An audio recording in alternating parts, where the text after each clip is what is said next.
I want to let you guys know that we just had a limited edition drop on the website last week of new items that sweatshirt, flannel, t-shirts, shorts. Basically, the limited edition items are the items that directly support the Table Talk podcast. So if you go to elitefts.com/limited edition, or actually just the link in the description, you can find the limited edition items that we have now, which there's the one that I like the best is the shit suck good great, which is all emojis. The designs I always like the best, right? They're the ones that don't sell for shit, you know, but they're the ones that I want to wear that I like the best. And there's the cigar one as well. And they're all there on the screen for you guys to be able to see. So if you go to elitefts.com/limited edition, the other thing that directly helps support the podcast that I haven't talked that much about is the Table Talk crew. The Table Talk crew is extra edition episodes that go out once a month. The content of those episodes are AMA related, question related, that come from the Table Talk Discord group, which is also part of being in the crew. When you're in the crew, there's dozens of ebooks that are in there. There's every seminar that we've ever done is put on there. There's courses that are put on there. There's series that have put on there. The original YouTube channel that we had for many years, before we migrated to the newer one, all that old content is on there. There's discussion groups for just general training, fitness, life, nutrition, basically everything that you can think of is on. So just go look at what that is, or better than that, just go to the description, click on join the crew. That helps directly support the podcast, which is how we're able to keep this thing rolling. What's going on, guys? We're back with another episode of Table Talk. Today, my guest is Mike Tuchscherer. I had Mike out probably like a year ago. Close to a year ago. So we have a lot of things to discuss that's gone on from when he was out here last to now. And really quickly, I'll just say, I'm not going to go through his history into the sport, how he got into the sport, how he got into coaching. That's all in the other podcast. But I will have him bring us up to speed a little bit on the training methodology. I will put out there that he is the owner of Reactive Training Systems. He's involved in a lot of other projects like the Evolve Training app, a couple other things that will come up during the conversation, I'm sure. And before pushing forward, I know we just put a couple ads out there. There's a couple things that I want to announce or say before we get started. I made a list so I wouldn't forget this time. Oh, this one, this is a big one. So if you guys are listening to the podcast and you like the podcast, subscribe to the YouTube button, like click the subscribe button. Usually when people say this, I roll my eyes because I think it's stupid. But when I was looking at the analytics the other day, 85% of you guys that are listening to this podcast are not subscribers. And I'm pretty sure that if you click the little button and subscribed, it would help our channel a lot, I think. I don't know. Here's why I don't know, because you haven't hit the subscribe button. So here's, if you hit the subscribe button, if you like the show, now if you think it sucks, don't do it. But if you hit the subscribe button, then we're going to actually know if it makes a difference or not. And I'll tell you. So then you can know moving forward if that's important or not. The limited edition apparel will begin dropping next week. The new salts are on the site now, the Summer Breeze salts, which are a mix between fragrance softener and, if you've ever heard the band Typo Negative song Summer Breeze, that. So when I had the formulator put together the scent, that's what I said. You can try it if you want. It's not that bad. And the other thing was the limited edition, 10% off your first order at Elite FTS, discount code Table Talk, but you already heard that. And the crew, the Discord group. We have the join the crew button that is in the description link. What that is when you join the crew, you get an extra podcast episode every single month. That is a Q&A episode, kind of like what Table Talk used to be 2 or 3 years ago. All those questions are generated through our Discord group. On the Discord group, we also have training threads. I like to say forums because it's kind of like forums, but they're not really forums. But training threads, nutrition threads, rehab recovery threads. There's like 30 ebooks that are on there. There's form checks that are on there. We have Team Elite FTS members that are on there that are helping with form checks and stuff like that. We also have other members that are on there helping with those things. And we're going to start doing, I think late August will be the first one, crew only events out here in the gym where we will allow 30 or 40 people to come out, train for the weekend, have barbecue, get together, that kind of thing. And the only way you'll be able to register or sign up for those is if you are part of the crew. So to be part of the crew, you just go, you click join the crew. That's all the benefits you get with that. I'm done with the promo stuff now, so we'll get to the podcast. So where I want to jump off is, actually, did I forget anything in the intro that you think is important? No, I think you hit it all. I think we covered that pretty easy. Yeah. For those that don't know, let me summarize it a little bit more. Mike has been involved in the sport of powerlifting for 2 decades. I actually just looked here. You started when you were like 18. It's actually like 2 decades from this last meet. Yep. And that's 2 decades consistently. So there's not like a gap of like 5 years in there or 10 years, or you did it a little bit. I mean, that's continual growth throughout there's ups and downs, which we're going to talk about that, because there's one in here that I found that I definitely want to talk about that I didn't find last time, which I wonder how you navigated that one. And that was going from the single ply to the raw, you know, so we'll just kind of push that down there a little bit. But shortly after coming into the sport, 5 years old, that's when you started coaching. How many years were you competing? So you started coaching very soon. I started coaching really early. Yeah. Because I started competing in 2003. I was a freshman at the Air Force Academy. And the next year, like, both other club members quit. So I went and recruited a bunch of classmates to be powerlifters. Guys that liked lifting weights, got them to be powerlifters. But they were looking to me pretty much immediately to be like the coach, or you know, I was the most senior guy on the team at 1 year of experience. Now that was competitive experience. I had trained quite a bit before that, and I had conversations with you before that and whatnot. But so that was kind of getting thrown into coaching pretty much right away. Maybe not ideal, but I think it happens to a lot of people. They end up coaching their training partners and stuff like that. Well, you also ended up being in the forefront of what was now called online coaching. Yeah. I mean, back when you were first doing that, I don't even know if it had like the title online coaching. I didn't know it was a thing. That would have been in around 2008. Yeah. And somebody emailed me and asked if I would coach them through the internet. And I was like, I don't know. I didn't know that was a thing, but if you pay me to figure it out, then I'll figure it out. Right? And so, yeah, that was 2008. And it was, you know, a lot of email and stuff back and forth and things like that, but it's changed completely. A lot. And that's one of the things that I want to talk about today. Is we talked about it a little bit last time, but we could do a whole 3-4 hour podcast just on you as the athlete, and then 3 times as long just on the coaching part, because the coaching parts are probably more complex than the actual athlete part. And last time we kind of just dabbled around, kind of bouncing back and forth between the two. Yeah. So I want to talk a little bit about the athlete, but then get into the coaching a little bit more, because what's interesting to me is being on the other side of that whole coaching thing, where, you know, up until 4 years ago, I'm like, fuck this online. You can't do it. Like, anybody that's followed my content for 20 years, I can't hide the fact that I was anti-online coaching for a long period of time. But it was new. Nobody's really done it before, and I wasn't really seeing people have success with it.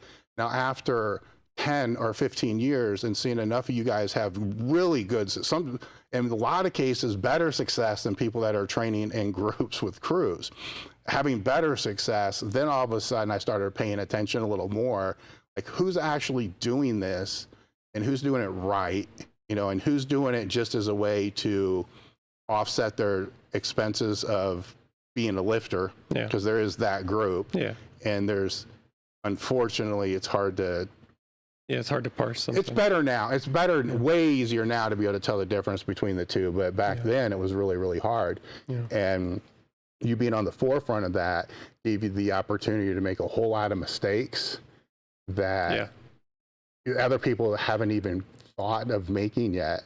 And how many clients now would you guess that have come through our TS? Man, I don't know. It's been a lot, and I've thought before, like, how cool would it be to go back to some of those people that coached in the very beginning, assuming that they're still involved with it at all, and you know, pick it up again, because everything is so different, and like my skills as a coach are hopefully improved vastly. Hopefully haven't gotten worse after all these years, but like it's just so different than it used to be. And you look back and see mistakes that you made, and and things you would have done differently, things you thought you had figured out but didn't, you know, which that could almost be a rule by itself. Anytime that you think you've got it figured out, you don't. Good point. Yeah. That should be the red flag right there. Oh, yeah. When you were out last time, you were coming back from dealing with back issues. And I think there was, I can't remember how, like a year, 2. There's a little bit of a lag, but you're also moving. There were a lot of other parts. There was a big gap in competing. I was able to continue coaching during that period, which was great. But there were a lot of moving parts, though. I think you were relocating, and then there's the back issue. I think when I came out here last, we had just moved. Yeah. About a month prior to that. But yeah, it was every couple of years, there's a lot going on. Yeah, then you didn't know. This would be the first question, because you knew you could. I don't like the word try, so I'm trying to avoid using the word try.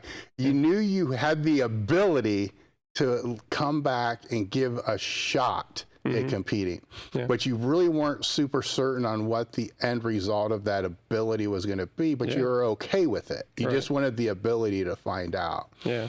And now a year later, you know, looking through your numbers, you're not that far off. Right. And so my first question is, if I'm looking at the total, which I think was like 2021, is that right? Something like that. Of the last meet that you did. 1956. Is that right? Probably. We're talking about pounds. Oh God, don't make me go kilos. 771. No, that's a deadlift. That's a deadlift. No. Actually, it does only show pounds. Oh, I didn't put it in kilos. That's fine. All right. Anyhow, so 1956. Yeah. So as I would look, I'm sure you're right. Yeah. What's open powerlifting? Yeah. So I trust the source. Yeah. And when I look back through, your best total was, 2055. Yeah. Right. So my question with this 1956 is, because it was 9 for 9 too, which you've become pretty proficient at doing that, by the way. With that, I hate questions like this. If I were you being asked that, do you how much would you think was left on the platform? So if that was an optimal day, would that have been 2,000 total? So this last competition I did in February, there's always a story, right? So my story is about 2 weeks prior to competing. Like I had been dealing with like a little bit of a nagging pain in the ass back thing for a while. And then about 2 weeks prior, it got really bad. And I called Susie, who's going to be my handler. I called her and was like, I don't think I'm going to make it. Like I'm, doing good to tie my shoes right now. And so competing in 2 weeks seems like that's going to be a stretch. And her advice was, it's the same advice I would give to a lifter, is just like, well, let's wait and see. There's no benefit to withdrawing early. So you already have all your reservations and everything. You may as well just give it time. And things did get quite a bit better. And, I came up with a plan that said, like, if I was going to compete, this would be like the minimum I'm comfortable with. So what would it take to rehab to that level in 2 weeks? So we'll try that and see if I can hang with that kind of progression. And if I can, then great, I'll compete. And if I can't, then I just won't. And it worked out. Much to my surprise, it worked out. Yeah. So I'll answer for you. Yeah. So barring the back issue, your strength from your training, not the meet, so not what was displayed, but what your training displayed is really close to, if not the same or better than what it's ever been. I mean, I feel like there's another PR in there. Yeah. You know, and then who knows beyond that, but like, I think I can get back to that level for sure. That's the interesting thing to me, right? Because when we spoke before, it's like you're in this big ass gym, and you kind of are now. Then you are just kind of now. Actually, there's an exit door. Right. You were seeing the exit door. Sure. Right. And now it's like somebody opened a bay door on the other side that just goes to a whole nother room. Right. Yeah. And you're like, I'm gonna go there now. Right. Yeah. Right. Which is kind of fucked in your head. Right. You know what I'm saying? There's it's good and bad to be able to look at. I think it's awesome. As long as for you, I think it's awesome because I know you know how to weigh the pros and cons. You know, there'd be other people that compete for 2 decades. I'd be like, I mean, I don't know. Yeah. And which now that qualified you for the North Americans, which is international. Yeah. Well, I got put on incidentally, I got put on an alternate list. But after things have shaken out, I got picked up for the North American team a week ago or so. Yes. So that's going to be pretty fun. I'll get to rematch against, so that was at Nationals. I ended up placing second overall in my weight class. So I'll rematch against the guy, Tristan Naselrod, who won the 120 class. Also, I'll lift against a longtime client of mine, Bryce Krawczyk. Awesome guy. So, which I don't think that we've ever, like, we've worked together forever, but I don't think we've ever got to compete with each other like that. At least not that I remember.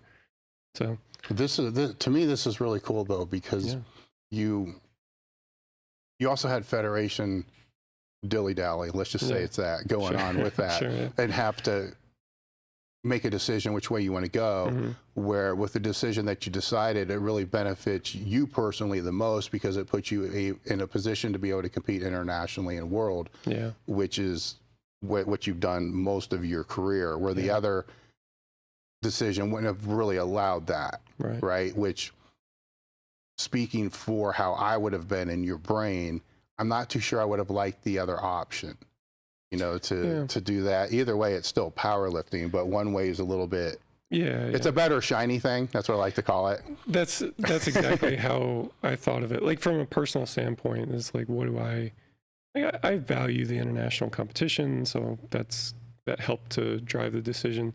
Another big driver for me was a lot of my athletes are international athletes.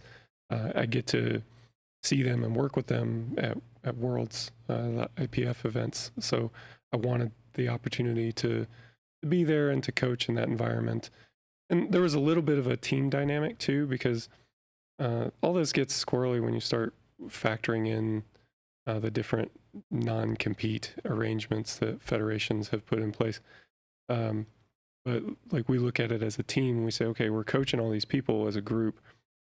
How do we make sure that, you know, we can help our people at various competitions? Well, we've got so-and-so, and they'd prefer to be aligned with one federation. We got these other people who it just makes sense that they're aligned with a different federation.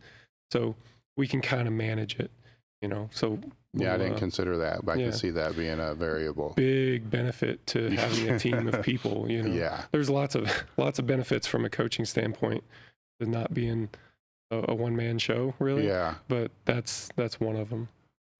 with your back being let's just flaring up a couple weeks out. How did you manage that? What did you do the last couple weeks? Well,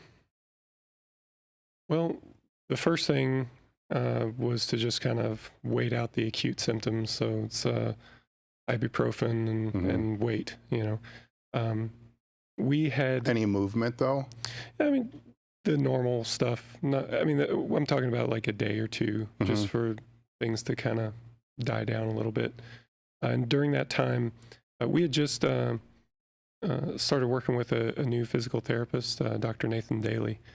And he reached out to me and offered to set up a consultation. So we're doing this online too. And he noticed some things about how I was standing and gave me some different exercises to do, which were pretty immediately helpful. And I really like his approach because it seems to comport with the direction of like evidence-based physical therapy, but it doesn't go so far into the realm of, well, we can't do anything about anything, so just wait. I find that to be a pretty unhelpful answer. So he doesn't go that far with it. So he gave me some things to work on, which we're very realistic about. Like, look, this is probably not fixing anything. This is probably just symptom management, and allows you to start moving a little bit more in a pain-free kind of way, or pain-reduced kind of way. And it was really helpful for that. And then after a couple days, I started squatting and deadlifting again. Initially, it's like start with the bar, or maybe 135 pounds or something like that. I forget what the exact pace was that I had to work at to get back to where I would be comfortable competing. But it was a lot faster than I would have gone if I didn't have a competition, Yeah. So definitely push the pace with it. Like every day, going into the gym and doing some kind of squatting or deadlifting movement with some sort of incrementally increased weight. And I was definitely nervous about it every time. But I've heard you talk about this before with much more serious injuries, that kind of overcoming the fear is part of it, So that was definitely part of the process as well. But, we got there, kept ramping things up pretty linearly until I was, 2 days out, and I took my last warm-ups, at 2 days out, and they moved how they're supposed to move to be last warm-ups. And I thought, okay, well, I don't have any reason to stop at this point. So we'll roll the dice on competing. How much do you think that compromised your squat at the meet? I don't think very much. I would normally do something similar to that, maybe an extra day further out, but I don't think it messed with things too much. It was nice to have kind of the barometer, to say. Well, what I'm wondering is, because you already use a higher frequency with your training, and this is even higher because it's every day, but it's the lower levels, and stuff like that, where had it been me, and then, you normally would have, say, normally 5 sessions over that 2 weeks, but now you had 10, right? Then you went to the meet and went really well. Yeah. My dumbass meathead brain would think, I need to do this every time. Because, but if it didn't have that, like if it was compromised a little bit, like, there could have been 30, 40 pounds had this not happened, had you actually been able to super compensate, rest a little bit more, then it kind of worked. I don't want to say worked against, because totally against would be not squatting at all. Sure. So it got you through, but it wasn't enough to actually make you change how you're going to peak. No, I mean, it was definitely not ideal. I would have normally wanted to lift heavier and kind of maintain a more normal progression in those last 2 weeks. Yeah. I would have liked to continue including some of the non-comp movements, some of the accessory movements and stuff like that. Wasn't able to do most of that. I think once I got some belt squats in, just to do something that was actually work. I didn't want to go 2 weeks without training, because like the rehabby stuff was just movement. It wasn't enough volume or enough intensity to confer a training effect. So it was like, well, what can I do? Well, I could belt squat. That seems like that'd be okay. And it was, so, but aside from that, it was not anything like I would do normally. So it definitely felt like this is the minimum to just get through, and it worked for that. Have these last couple meets changed your trajectory of your lifting career as far as what you thought? I don't think it changed much in terms of like what I think I'm physically capable of. Although, I mean, there's more moments that I have now than when I was, in my 20s or early 30s, where I kind of wonder, there's moments now where I wonder, I was like, man, is that it? Like there's another little ache or pain that pops up, like at some point that's it. Yeah. I know that that's coming, Yeah. right? But I don't think it's here yet. But you deal with those little angels and demons on your shoulder, right? But, so there's that. But my mentality for how I approach competitions has changed dramatically. You know, part of that's the evolution of the sport, that, you know, it's a lot more competitive than it was. Dramatically over the last couple meets? I know dramatically over time, but over the last couple of meets, how so for yourself? Yeah, still just trying to figure out, like, what's the reason for doing this, you know? Yeah. Like, I know that I want to do it. Well, so since the last time we talked, I've competed twice. And once I was in November. So I know you just did a podcast with Bryce Lewis. So I competed with Bryce and Garrett Blevins. It was at a really a local competition in Arizona. It was an outdoor competition, which was kind of a neat, novel thing. And I remember just kind of standing there waiting to go out for a squat and just having a thought pop in my head, like, this is fun, you know? And like later kind of thinking back on it, like, that's reason enough. You know, like I have a tendency to go a little bit more existential and want like deeper reasons for things. Sometimes this is fun is plenty of reason to keep doing it, you know? So, yeah, that seemed satisfying at the moment, you know? I think it was a podcast I had with Mike Israel earlier this week, maybe, where we got into, it was a different topic, but kind of like why older lifters can't let go. And we're talking like the 300 plus purple, everybody sees that this is just not a good thing, but they keep going, you know, and them, I don't like the concept of find your why, but it kind of plays into that. Like, why are they doing it? And with, you know, Mike pressed, not a lot, he pressed me a little bit, where what I found personally for me, because being on the other side of that whole thing, but yet, you know, it never goes. Like, it's still there. It's always there. I mean, if you're a meathead, it's like in your soul or some shit. I don't know what it is. Where once you figure out that it's not about the placing, you know, it's not about the PR, it's not about the lifts, because you could press people and say, I love making PRs, but then why? What about that PR do you really like? And now you got to think a little bit harder, you know? Well, I've heard you talk about this a little bit before too. Like, do you get to some point where, you could add another 5 pounds to your bench or something like that, but you start to understand what it's going to cost you. Yeah. And maybe you get to a point where it's no longer worth the trade. Yes, that may not be, but I mean, I could believe that, you know, I could see how you might end up there from here. Yeah, I think for what I found for myself was the addiction, you know, to the training or whatever you want to call that. It's a journey, right? So the addiction is to the journey that goes to a shiny thing, right? Now, I can change the shiny thing. You know, it could be body weight bench for reps, which as I get older, that's a lot fucking harder than what it was when I was younger. But it can be that, you know, it could be any shiny thing. And for me, it has to be something that I have to actually physically train for.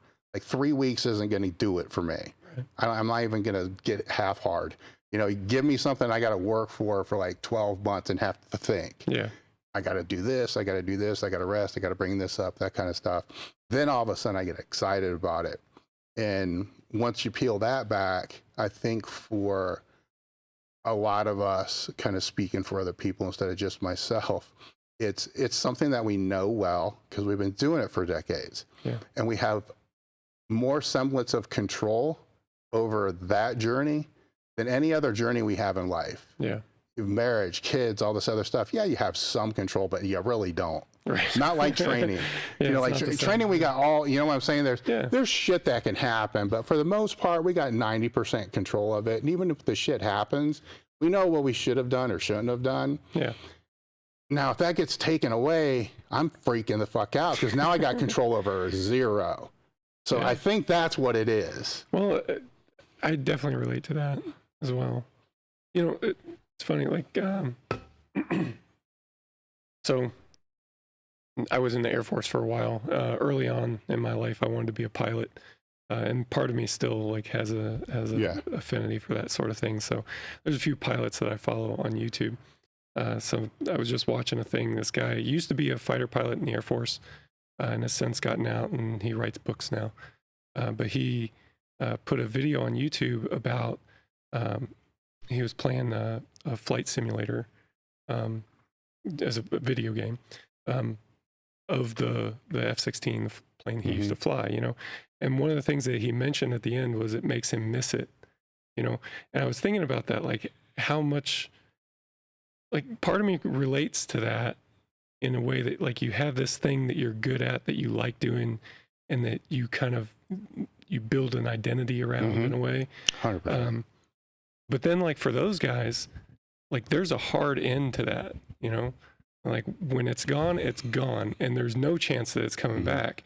But that hard end is not the same for something like this, right? Like you can continue to make dumb mistakes in here for as long as you want. And I don't know if that's a good thing or a bad thing. I suppose that depends on the person. I do. It definitely depends on the person, because what I've seen is if they've gotten to the ability that they can compete at a high level, the top 10% or something like that. And in their mind, masters really isn't an option. Sure. Because they started younger. Like if you start young, that's really, masters make sense if you start later. You know, I'm not bashing on masters in any way whatsoever, but most open lifters that I know, as soon as they cannot think that they can still be in that mix, not the top of the mix, but in the mix, they're pretty good with, I'm good. Right. You know, but then they still have issues with trying to figure out what to do next. Sure. I don't see, maybe it's different in the drug tested side of the sport, but I don't see a lot just transferring into masters. It's like they just transfer out. Yeah. You know, and then figure out whatever that is. So for that subpopulation of the sport, I think there is an out inherently built in just because of the level that they're at. Now, if you get out of that, they're fucked. Well, so I've been thinking about this more and more lately. It's been probably too much time thinking about like the tail end, but so kind of when I hurt my back this last time, which incidentally after that kind of initial got worse. After that went away, I haven't had any issues since then, which is really nice, but also a little confusing. But right when that happened, you know, you have kind of this emotional response to the stressor, right? You've got an injury, looming competition, which, you know, you've kind of put some pressure on yourself to perform and set some expectations around, and it looks as if that's slipping away. So you think things. And one of the things I was thinking was like I might know in my head that someday you get to the end of a lifting career, you know, like you've set your last PR essentially. And it's different. It feels different when you think that might have happened already, you know. It feels different thinking like, oh, it's a thing at some point in the future versus it's a thing that already happened. Yeah, don't think about that. That would be my advice there. Just don't think about that one, because that's what my wife said too. Well, it's if you look at everybody that you've known that's competed, they've never finished on their best meet. Yeah. Very, very rare. I mean, so it may have already happened, but you certainly don't want to admit it. I don't think it has, you know, so it's, I think the people around you that are honest with you can say, nah, it hasn't. And then if they're really, really honest with you, then they may not directly tell you, but they're going to hint around that it should. It's funny, like I've had a conversation with a couple of my lifters, like tangent to this. And as I thought about it more, I think it made it, like, you may have like a image in your mind, like you get to some peak performance and then it's all downhill from there. But I don't think it quite looks like that from the first person viewpoint, right? I think it's like, oh, you get an injury and then you start the comeback, and then you get another setback and then you start the comeback from that, and then, oh, something happened at work and you couldn't train for 2 weeks and then you start the comeback from that. It probably looks more like a comeback that never quite gets there. Yeah. So Hoff explained something to me that was interesting, and sometimes people will say things, then you just think about it for like a month, right? And because for a while after Louis' passing, I was trying to figure out, after my time there, what things changed, what things evolved, what happened, because there 12 years, I saw what was there, and I kind of knew what happened before, but afterwards it's kind of like, you don't really know. And so I would have these guys on early, last year in the podcast, just trying to mentally put some of the pieces together of something that's kind of a clusterfuck to figure out in the first place. And one thing that he said was, what he noticed, because he went in there as a teen, is he saw a certain path with everybody, and that is they'd make progress and they'd have a lag, like a lull, like a couple-year lull, and then boom, it would come up again, and there would be another couple year, and then it'd come up again. And what he was kind of priding himself on is he knew when he was in that spot, like, okay, I'm in this weird spot, I still have to do everything I'm supposed to do, but I can't expect these bigger things to happen because it's just not that time. Yeah. It's just this time to, I don't know, add muscle, find something else to put in there. And then when it comes back up, he said a lot of guys would hit that little lull and then they're out. Like, I can't get any better. Or they hit the next one. And the fucked up part about that one is, how do you know when there's not going to be a next one? It's like it's like the young kids who are like, how do I know what my genetic potential is? Yeah. And, we say, oh, well, you don't know. You just got to train until you figure it out. Well, I mean, same holds true for all of us, I guess. I think the answer may fall into, I talked to Mike Ishershell a little bit about biological age and training age, and he's got a good video on his YouTube just on that subject. Yeah. I think there's a lot of variables that play into that, but if you hold some variables true, you start young as a teenager, right? And you train consistently and you train hard. Most people's peak is going to be kind of within the same realm, somewhere between like 32, 35 to 42, 45. If you don't really hit it within that range, and you started then and you were consistent, so the wear and tear, all that kind of accumulated, then you're probably past that. So I think in your case and other people, so biological age can be a good number for that. Sure. Like, you start to get past 43, 44 or whatever. It's like, nah, is it going to bump again?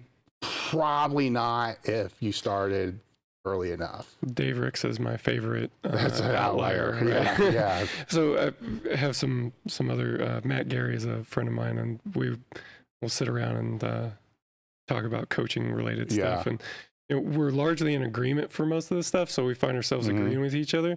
And then at some point, one of us will look at the other one and be like, yeah, but Dave's the exception, right? Like, you could talk about whatever it is, the squat shoes or anything really, and it seems like there's a counterpoint to some of it. So then it kind of begs this question of like, how do you know if you're one of those type of guys, right? No, that's well, you don't know until you I mean, for those people that don't know, how old is Dave Ricks? He's in his mid to late 60s now. Yes, and he was holding all-time world records in the IPF when I came into the freaking sport. Right. So like in the early, like probably the 80s even, right?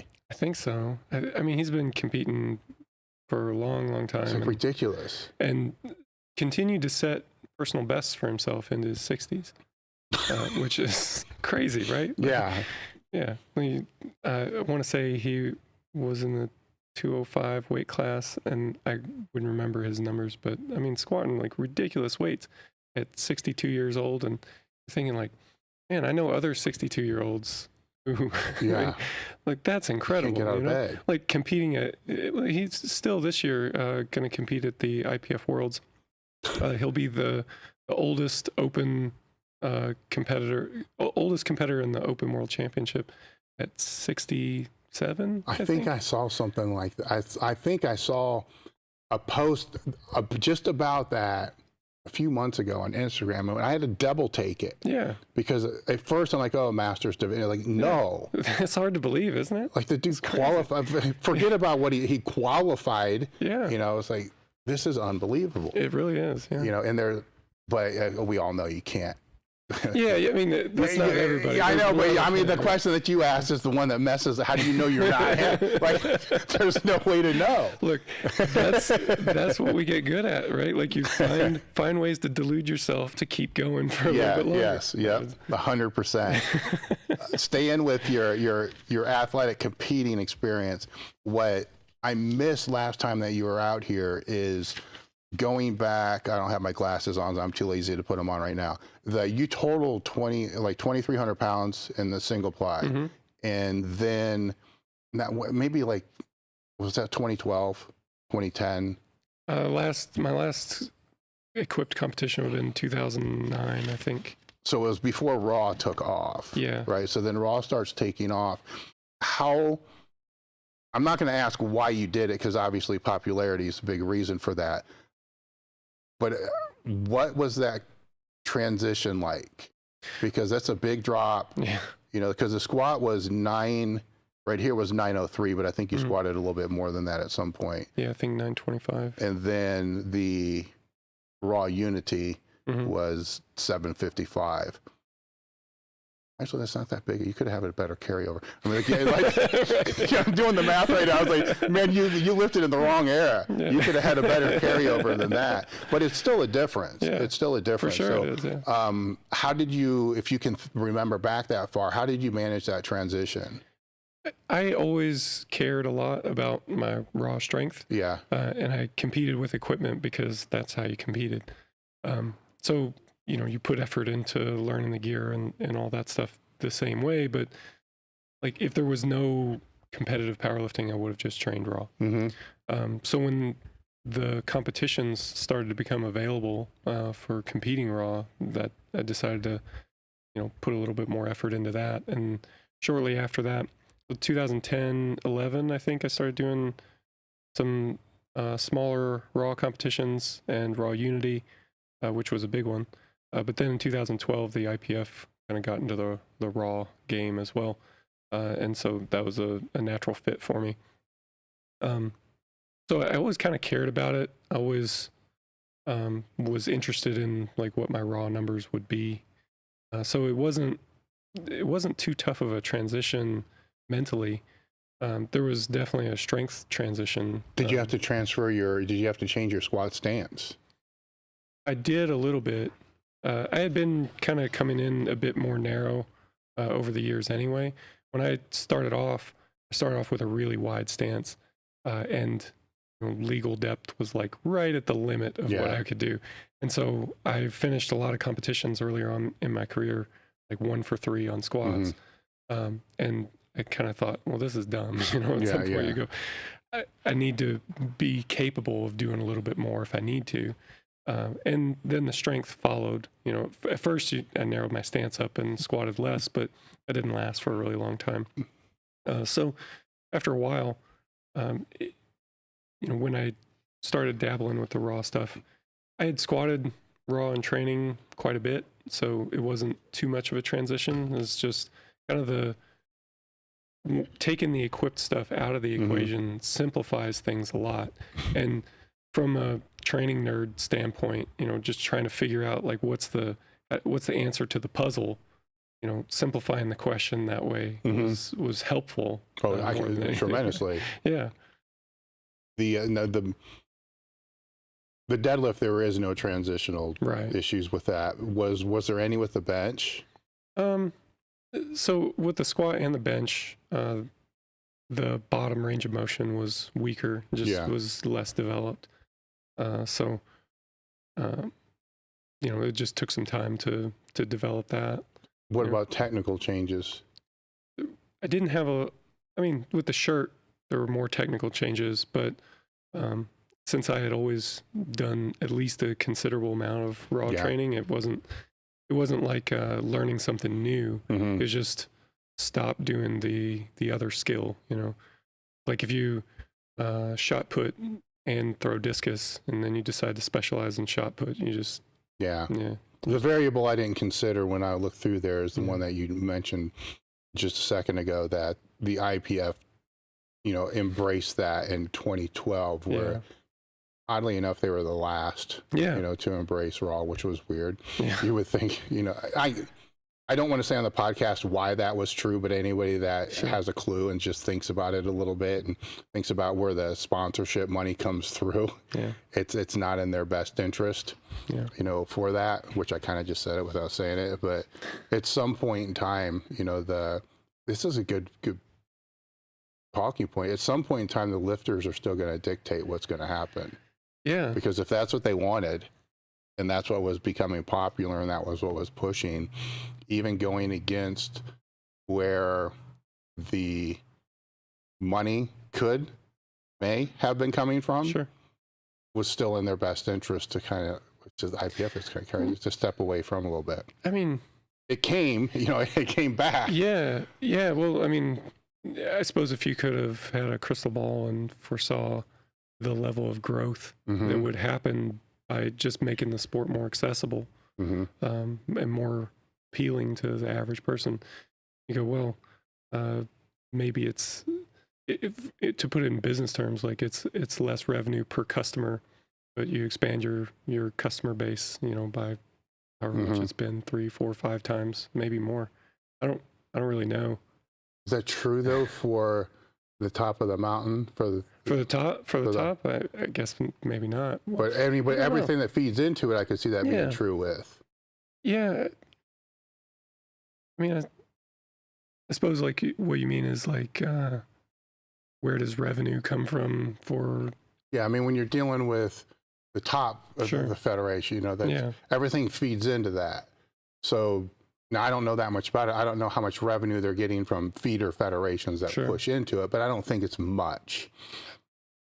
All that's basically come from the equipment companies and stuff like that. But so then I don't know. I mean, SBD has come along as being just an absolute force. Who would have seen that come from knee sleeves? Essentially. But again, I think it. There's just a difference between expanding, like, how many pairs of knee sleeves do you have versus for all of us who did equipped stuff, like multiple bench shirts, multiple squat suits, and so revenue per customer versus just an expansion of the customer base. It's an interesting case study business-wise because there was one piece of equipment that the big three, I guess we could say it that way, really didn't give a fuck about. And they didn't care. Right. And then even when they seemed to be, I can't say distinctly, but seemed to be so concerned with how do they keep their market share in the squat suits and stuff like that, that have to be like your meat suit becomes your training suit, there's a rotation. Multiply really didn't help a lot of them because the shit gets used for 5 years and it doesn't wear out. It doesn't wear out, where single ply, it's a gold market if you can land it because it's constantly revolving. Where I think they, from a case study wise, looking afar and completely could be wrong, they're too interested in that and they're not paying attention, and then somebody else comes in, and then by the time they're able to react to that, it's too late. So a little bit of a Netflix blockbuster case study. Yeah, it's powerlifting, right? Nobody's gonna give a shit, but it's interesting conversation. Yeah, definitely. With your powerlifting accomplishments is pretty much done with that, right? So with summarize real quick your training philosophy, because the way that I would explain it in just very layman's terms is most training philosophies are, looking wide and coming narrow, right? You're starting narrow, then looking wide. So you're working from a session out. I like front forward facing, where everybody else is like, here's the meat, let's work back. Or here's a quadrennial, let's work back. Right. So how would you explain that in a little bit more complete form so we can continue having the conversation without having to have people go back and listen to an hour and a half of it, on the last podcast? I think that's a pretty good summary, to be honest. Like, I call it top down and bottom up. So kind of the typical training paradigm being a top-down planning model where you, like you said, you start with the competition and you break that up into periods. You may say, I'm going to, in a mesocycle on, like the classic hypertrophy, strength, power sequence is a top-down planning approach. And you can come up with other top-down planning approaches, block periodization, basically all of them. It starts with the big time period and breaks it into smaller chunks and breaks those chunks into smaller chunks down to the session level. So you have each session being kind of the stepping stone that leads you to the competition. The opposite of that would be a bottom-up approach where you start with the training sessions and you say, what do I need to do to become a better, in this case, powerlifter? What do I need to do to become a better powerlifter? And you do that. And then the next session it kind of builds on that, builds on it. And the long-term plan emerges from the sequence of short-term decisions that get made. And you have to do both in anything that's functional. Any sort of functional training is going to have both. A lifter shows up to the gym and is like, my hamstring is really not feeling it today. This is going to be dumb to do deadlifts, so I'm not going to do that.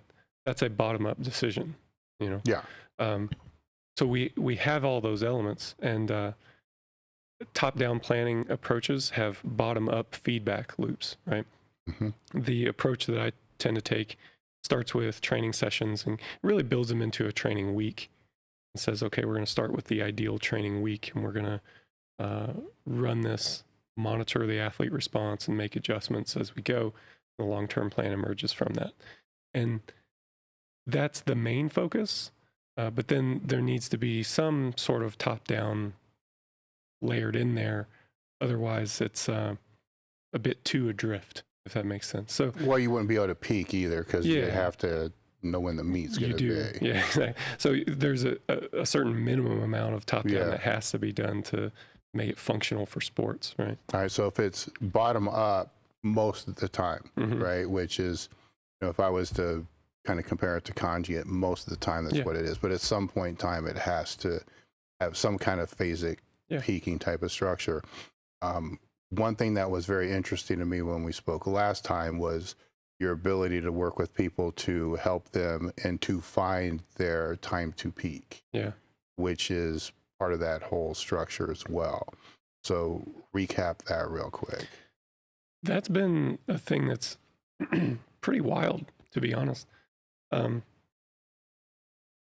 So let's say I design a training week for you, and we do all the initial conversations and we set the volumes correctly. We select all the exercises.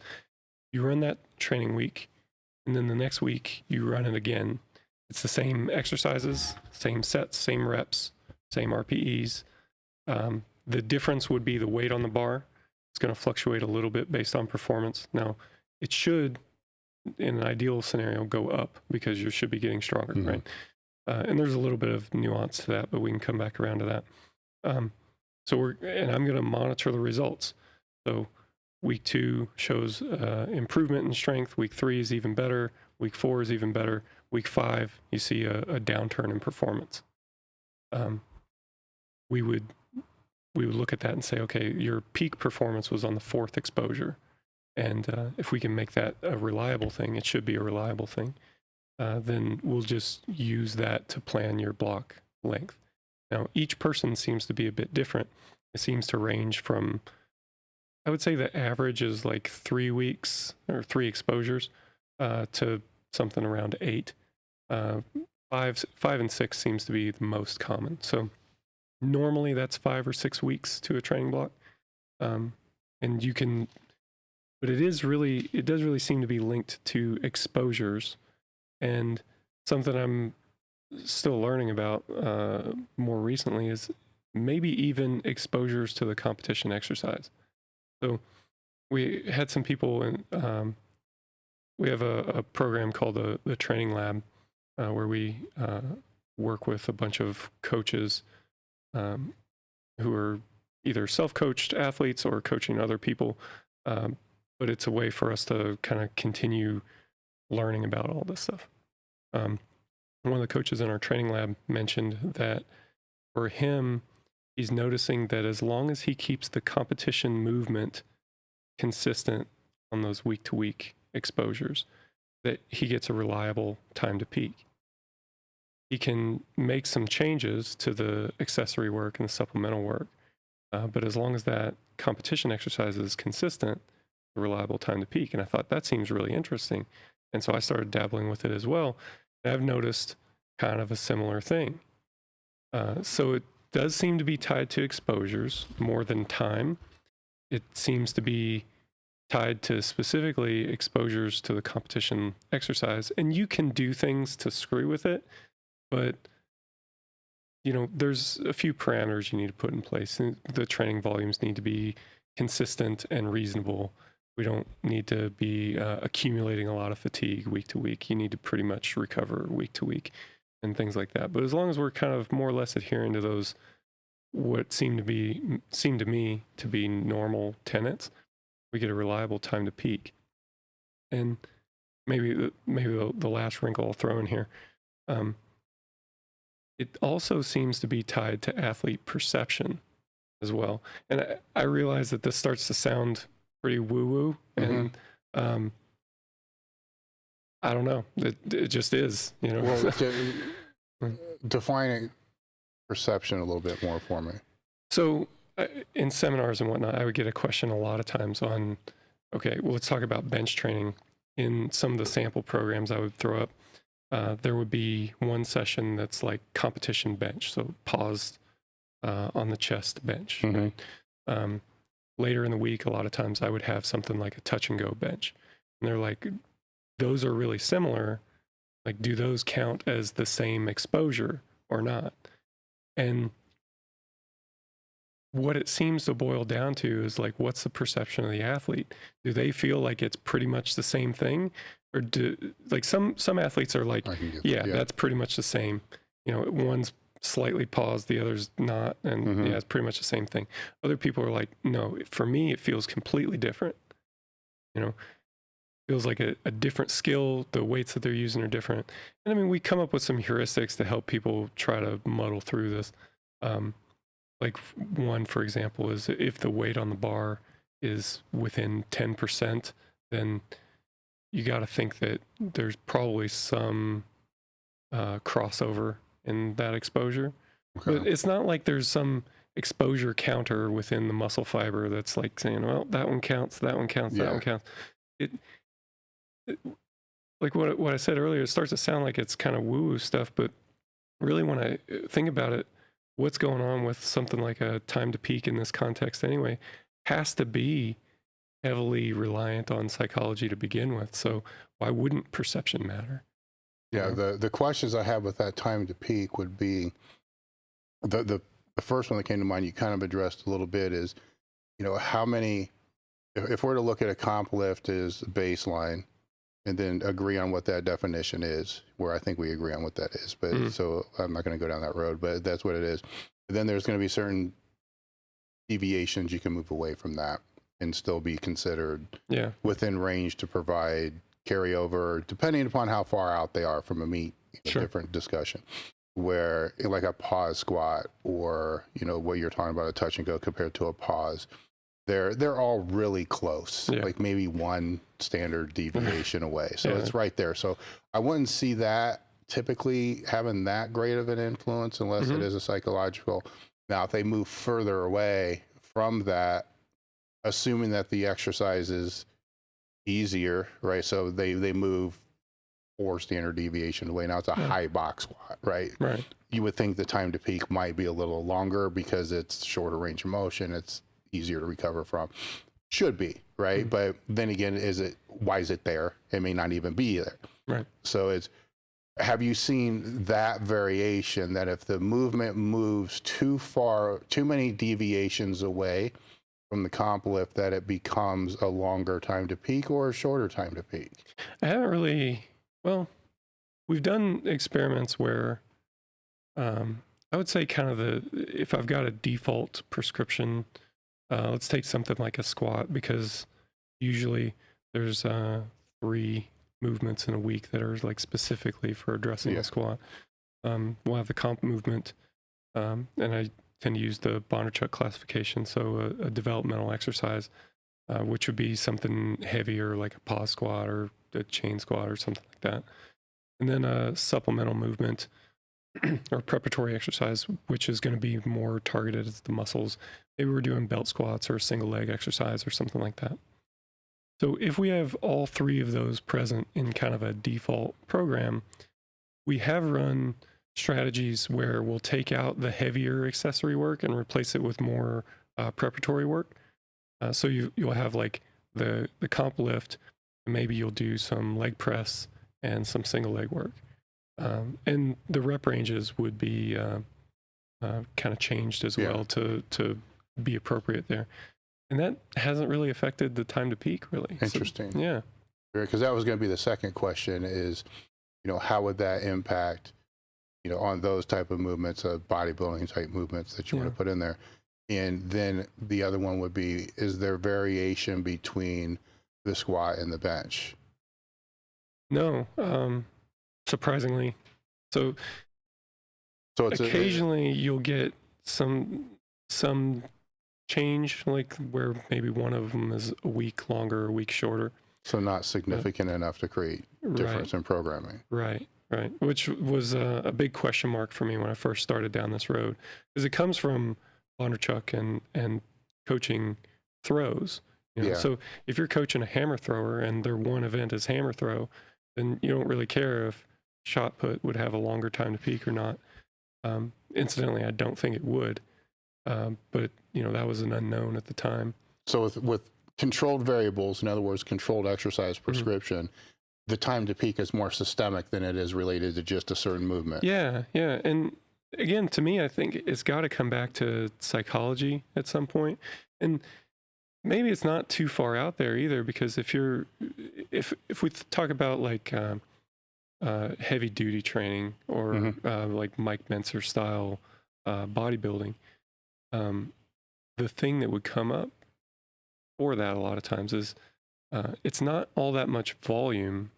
It's that it's hard to get yourself there mentally, session after session after session. It wears on people, So there's like this psychological tax that comes along with it.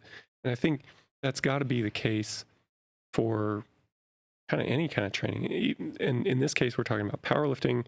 We're talking about, committed athletes who we were talking about earlier, kind of wrapping your identity up in this, at least somewhat, even if you're trying not to, like it's there at least a little bit. And you come into the gym, and specifically with the comp movements, you're testing yourself,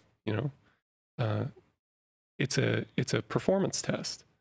That's built into the system where, you're going to do this and we're going to measure, hey, are you getting stronger or not? So we know what to do next. But also that reflects back on the athlete a little bit too.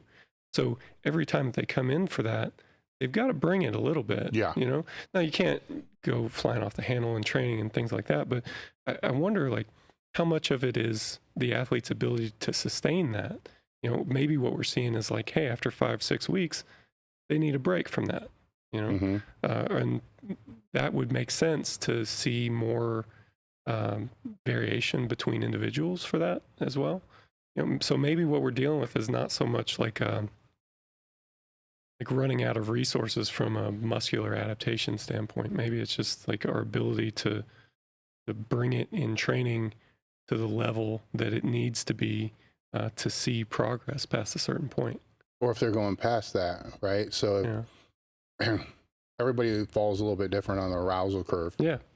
Where I think I just had this conversation with Bryce yesterday. Or actually, it's going to post next week. So it's like we're living in a weird time warp, right? But it's where, so let's say if, there are 2 here, and I mean, you're pretty chill, so you're not like beating your head on the bar and all this other kind of stuff. But say you're typically fall like a 3 or a 4, but then for the lift, you're like at a 4.5, but you're never like here. You're never at risk of, being on the other side, but your other side's also different. Yeah. Right. So if you're normally at a 3, then you go to a 4.5. if you don't get to the 4.5, you're not performing maximally. But if somebody tries to force you to like a 6, you're fucked, right? Now, if you do all your training at that 4.5, which is what you compete at, you're kind of fucked too.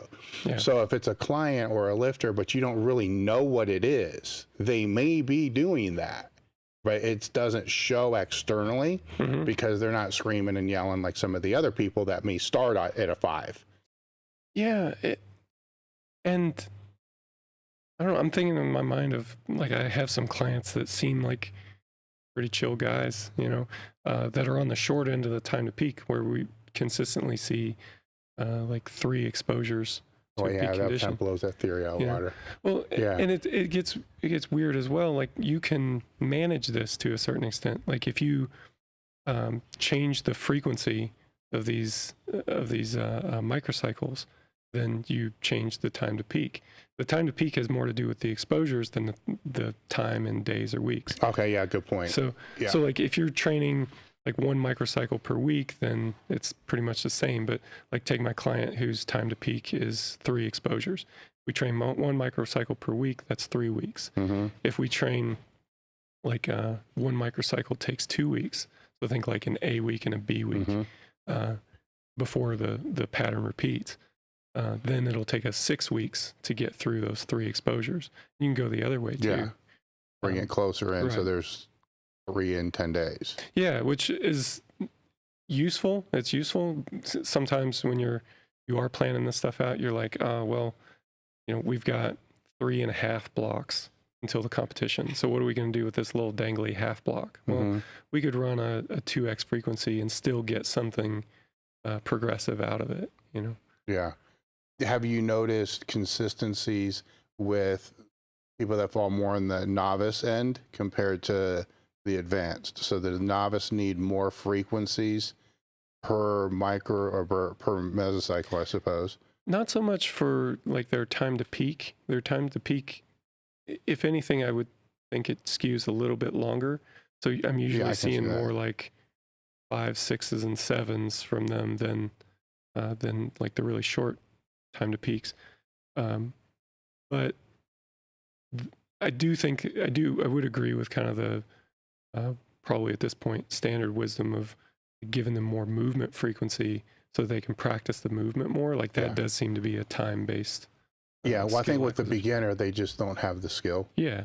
You know, so it's that skill acquisition needs to be kind of put in there where it doesn't make sense for yourself. Yeah. You know, to have a fuck ton of skill acquisition in there.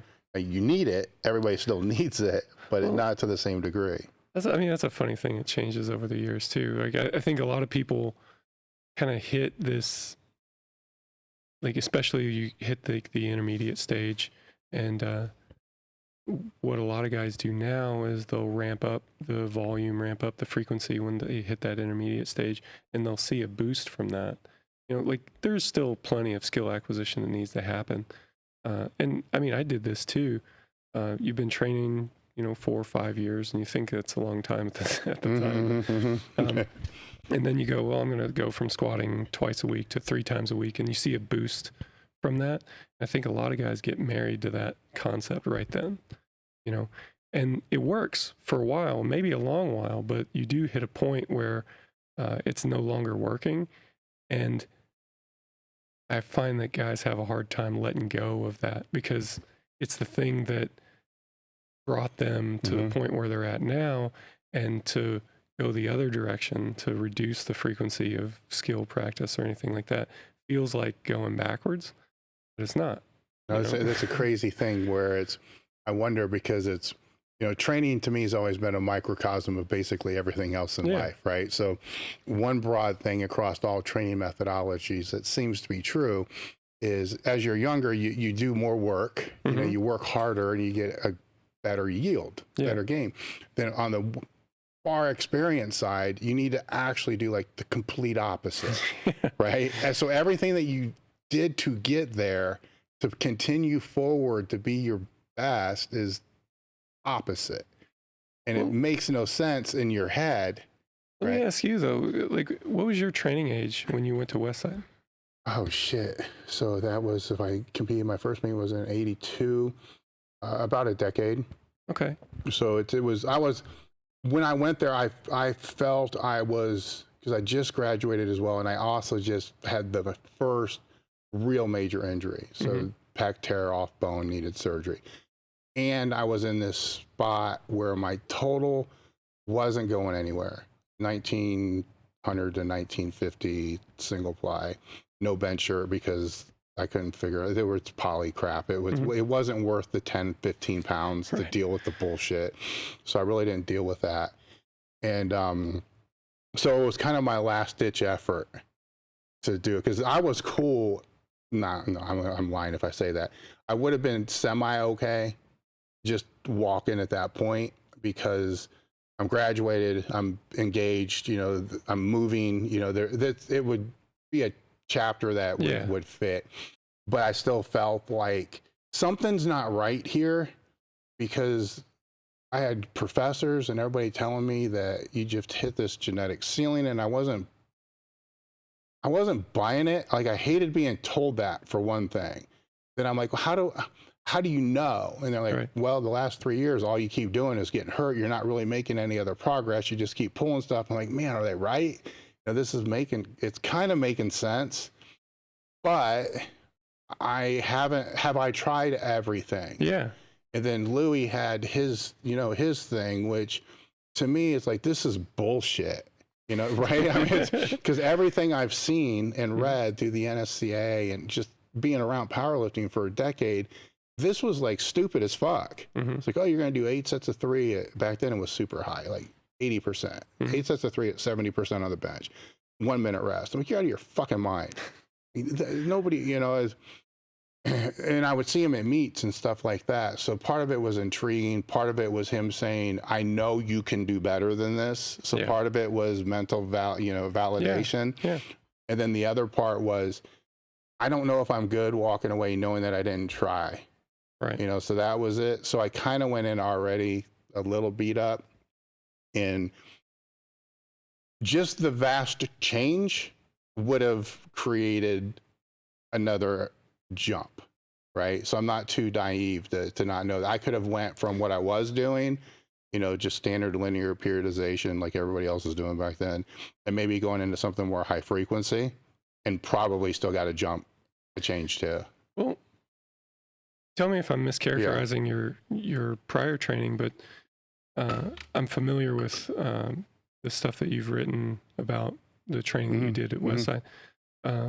Would that have been, like, there's an increase in the frequency of training per muscle, but was there maybe a decrease in the, like, exposure to the skill itself, like, say, the squat pattern itself, like you would have been squatting on dynamic day? What, at Westside or pre-Westside? Well, like when you switched from going from doing what you were doing before, a linear periodization, to what you did at Westside.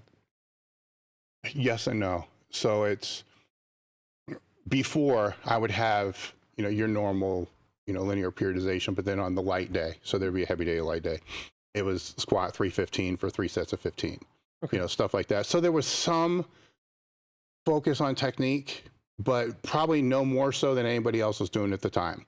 Like, you'd read a magazine and be like, oh, wow, I'm supposed to keep my feet flat. Didn't think about that. You know, there's a lot of things that just you didn't really think about. Nobody really knew, unless it was just a total mess. You know, people would tell you to tighten it up. So my form was probably a 7. You know, thankfully I had people I knew what they were doing when I was younger. But now when I went to Westside, and that dynamic day really was a technique day, because now all of a sudden the stance is wider. You know, I was criticized because my quads were too big. You know, squat stance was too close. I wore boots, you know, which were like heels with, you know, and so that had to come out. I had to sit back a little bit more, you know, basically all the stuff you see with Westside with that technique. But that box squat technique day was not just that day for me, because it was so foreign to what I was doing. It was also free weight free weight box squats or free weight squats every training session, every day, you know, hundreds of reps. Just never put that much focus on actual technique in my life. I never thought about, you know, how is the bar sitting in my center of gravity? It's just like fucking lift it. You know, that's all it was before. Yeah. So it's the frequency of the repetitions, if you count the dynamic day, was higher. It's 8 times 2, 16. So the number of repetitions over was higher, because it was usually, you know, this phase is a heavy, and it didn't take me very long to realize that, you know, 3 sets of 5 or 3 sets of 3 were no more effective for me than just one heavy set of 3. You know, it just made no difference one way or another. So it just came down. So my technical reps before that might have been like 5. If you're talking about reps over 60%. Now all of a sudden it's 3 times as high. The max effort work, I never did anything like that before.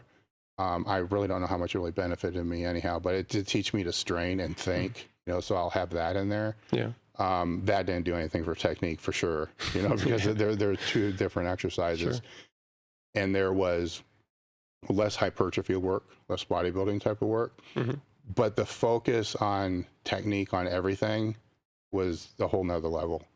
So I could say as part of the progress I made from there too was just better technique, because we didn't use gear until the only time we ever used it was in a meet. It was like the last couple years that we started to try to figure the gear out, which I wish we would have done beforehand, because I came from that, kind of like you probably did with the single ply, where if you're 12 weeks out, you're using briefs, you know, maybe a light wrap. But then as the meet got closer, you're going from the briefs into the suit, then the suit with the straps up, but then the wraps, and you progressively worked into it. So when you got into your peak phase, triples, singles, it was full gear. I didn't have that. It was just like, okay, we're not doing any of the main comp lifts. You're just going to the fucking meet, putting your gear on and doing it. Didn't go real well first time. I can imagine, So, but my physical strength went way higher because there was more variety, more movements. And I mean, it sounds like more overall work. Well, there's also an element of, I always were part of a crew, but I always usually ended up being the top guy in the crew, which can be the worst position in a crew to be in, right? And then studying all the stuff, not only the top guy, but the top guy that's supposed to know all the answers. So then you think you know all the answers, which is the other problem. Then you get thrown into a hornet's nest where you're like, holy crap. Well, there's another thing I wouldn't mind getting your opinion on, honestly. So being the top guy in the crew versus not, you know, kind of not being the top guy would give you more motivation, something to aim at, you know? Yes. But it's also a stressor, right? That, you know, you have to fucking show up and bring it every day. I was okay with that though. Okay. For other people, I can definitely see that. I was fine. I thrived on stuff like that. I love that. I've seen people get messed up on social media because they see their competitors or whatever posting big numbers, and so they start to do dumb shit. I had self-limiting beliefs that played into my favor, right? So it kind of did, because I could never. Keep in mind how I came back into it at Westside. So I already know I'm coming in, you know, potentially at this genetic limit with injuries that have kind of piled up. In my mind, like, I'm not going to break world records here. I'm not going to go to the WPC Worlds. I'd like to be able to get close enough that it could happen if somebody else fucked up. Like, so that's where my mind was, which was a self-limiting belief that maybe if it was changed, I could have been better. But that also created this, I don't give a fuck what anybody else really does, because I'm not going to win anyhow. I just want to be in the mix, which it helped. You know, for me, it helped. Had I been there 5 years earlier, it would have been a different mindset, but I don't know if it would have been the same result. Now I would, because don't get me wrong, I still left pissed off, but it wasn't because of what somebody else did. It was just what I didn't do that I thought I should have been able to do. But it's the other thing that it created was when I was a top person in a crew, when it comes to getting ready for this meet, which is, for me, it was always a whole year process. There was no prep. Like, I didn't, like, even today, people, I'm in prep. I don't even know what the fuck that means. You know, because to me, the best time to get stronger for a meet was not 12 weeks prior to the meet. It was the other time period. That's the peaking period, right? Yeah, it was the other time period to fix technique, get bigger, all this other stuff. Is I could move the days. Like, it's okay, I want to try to squat every 5 days, see how that works. So I could move that, and I could put things in places that helped my recovery. So, this isn't real cool right now. Hey guys, we're going to squat. Instead of next Monday, let's go like Tuesday or Wednesday. You don't do that shit when it's part of another crew, which now I had to learn more on how to recover better between sessions, where before I just moved them. Yeah. And so I think that was an added value, because you can't move the meat. Right. Right. You know, as much as we'd all like to. Right. Yeah. I was at a competition one time where, we were back there warming up, and the meet director came back and said, all right, everybody, session starts at 10 a.m. So that's when, we'll start everybody. Unless you're not ready, if somebody's not ready, just let me know, because we can push it back. And I mean, I screwed up everything, because I'm going like, well, how am I supposed to time my warm-ups or anything now? We went to a meet one time where it was a small local meet, and we walk into so we go to breakfast and we walk in, and normally we're heavier, so it's second, third flight. Vogelpohl's called to lift, like he's on deck. We just, he's in first flight. We're like, what the fuck just happened? Like, for some reason, they switched it around and put the heaviest flight, which was probably 198s or whatever it was, because there were so many, they just put him first. I'm like, this is so stupid. Like, you didn't tell anybody this. Right. And then you just do it. So he passed his first and, went on from there. But, it's crazy shit like that still happens kind of today as well. With the biggest thing I had, though, converting from what I was doing, going to Westside, was I moved from the linear thing into more block stuff as I began to learn that. And so my brain was working in these phasic structures, like, how does this sit? And with block, you can have transitional phases and, pieces that transition between each block. Track and field is kind of where I was looking the most, right? So I got all that. And then I get in this thing where, I'm being told we're always ready for a meet within 4 weeks, and there's like no blocks. It's just this thing all over. And I'm like, this can't actually be happening, right? It can't, right. So I'm looking at it from a different lens, because physically it's impossible for that to actually work. And it really isn't what happens there anyhow, if you really pay attention. Like, because they do a meet, and then after the meet, what do? It's a different phase. It should be theoretically possible, but it's not how it works. And it wasn't even how it worked there. There were deviations on each one of these things. A circumax phase, for instance, as it came later, like, that's the different phase. That's a peak phase. And there were different ones in there where, for the people that would use in the off season, there was like a golden rule of don't let your max effort work fall less than 90%, of your training, which that's a phase. Right, that's being defined. So just trying to break those out in my head to fit some logical order took a while. It took about a year, because before that I'm like, this is stupid as fuck. Well, I was thinking about this too, like, and I mean, from my vantage point, it's hard to know, like, what was stuff that got written about versus what stuff athletes actually did. But like, even the concept of like extra workouts and GPP stuff would drive up the volume and the frequency from a muscle standpoint, which what I think I see with a lot of guys, especially the era when you were there is the era that I'm most familiar with. All those guys seem to be really experienced lifters, that had kind of crossed that, you were beyond the intermediate stage. So could it be that we're past the point where we need to do a whole bunch of like basic skill development work, high frequency exposure to really drive home the skill? Or are we at the point where, okay, we pretty much got that, you need to continue it, but we're not talking about like big changes in skill development. What we need is to train in a way that develops them as lifters and as athletes, but doesn't break people. So you mean the GPP is extra workouts, or the GPP that would be within the training? Like the extra workouts in particular. Okay. While I was there, I can only speak for while I was there. This is why I was so interested in trying to figure out like what happened after and stuff like that within the AM crew that I was in.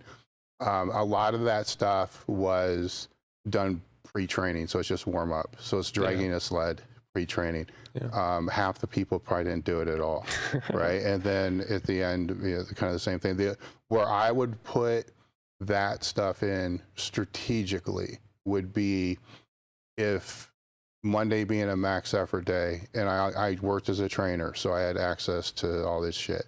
So, I woke up Tuesday, it's normal to feel like you got beat by a club, right? So that's just the taxing of just a heavy lift like that. If I had that, fine, cool, no big deal. But if I had that plus muscle soreness or something like that, and then when I got to work, I would do basically concentric only sled work. So forward walking, front raises, rear raises with the sled, just to kind of, in a way, work the soreness out. That's all I was doing was that. I never put more than a plate and a quarter on the sled for forward or backward walks. It was just, let's work this shit out because I feel awful. And if I can work it out to where I don't feel so awful, then by the time I go in on Wednesday to bench, my quads and shit aren't tight. I can get a position and stuff, or my shoulders, because that was one of the bigger problems. I just need to get my shoulders kind of ready for that other thing. So somehow or another that got misconstrued into there's like 8 plates and people are doing this heavy work sled shit, and that I didn't see that. Now it maybe afterwards, where I know from speaking to Lou through the years, we were also in and out of there fast. So I get there at 8:30 we started, or 9, whatever it was. Then I was back training clients at 11:30. So we were in and out of there within an hour. It was fast.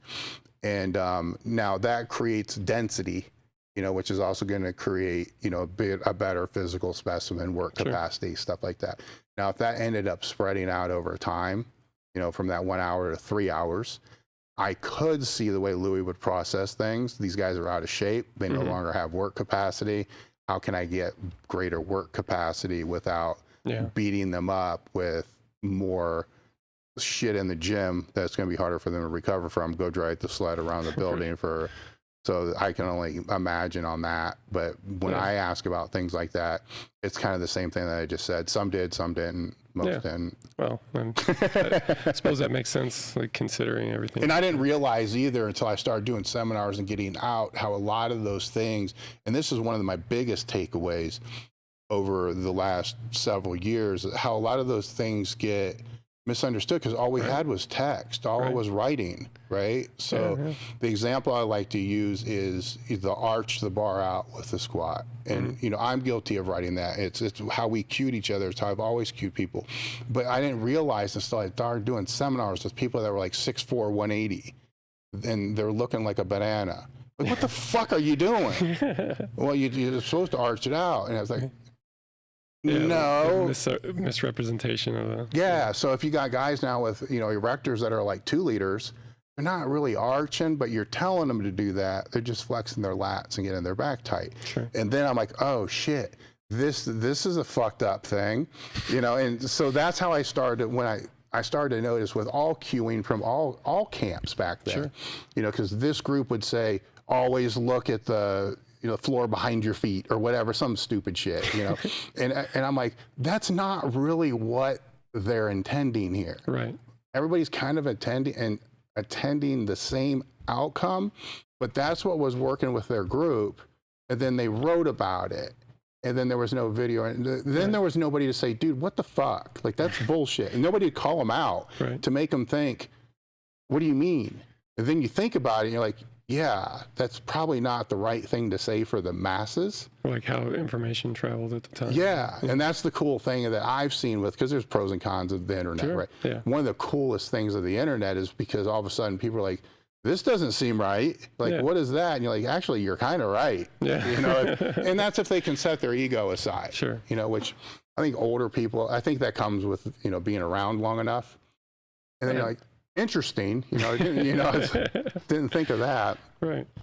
Are there other examples, staying on that topic, are there other things that you've seen similar to that, just from a technique or a cueing standpoint over the last 20 years because the more voices, the better, but it also gets very confusing for people too. Well, I suppose one of the things that I like to talk about whenever technique comes up is that I like to give athletes the opportunity to figure it out, to be athletes, and like to self-organize around their technique a little bit. I'll see things that we're doing, but my preference, part of this is just being in an online setting, so there's always a time delay, right? Like I'll see the video after the session usually, and so I'm giving feedback about the video, and then it might be a couple days before they can put it into practice. So there's always this time delay. So one thing that I like to do is to try to come up with accessory exercises that kind of teach them to feel it, to feel the thing that I want them to feel, rather than me telling them verbally. Not that there's anything wrong with one or the other. But they eventually need to feel it so that when they go to the competition, that they do it correctly, because that's kind of an internal, I know what it feels like when my elbow's in the right spot kind of thing, right?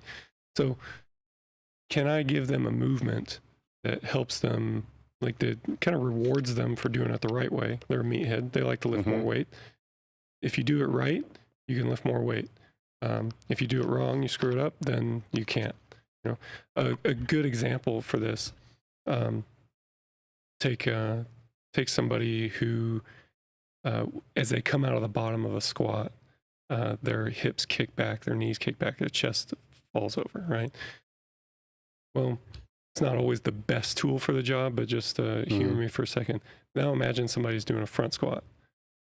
If they exhibit that same pattern, they're going to dump the bar, right? So it's a way to kind of build in, I need to maintain this position. Now, for me, I've got a special love for front squats because that's the only thing I could do for a while.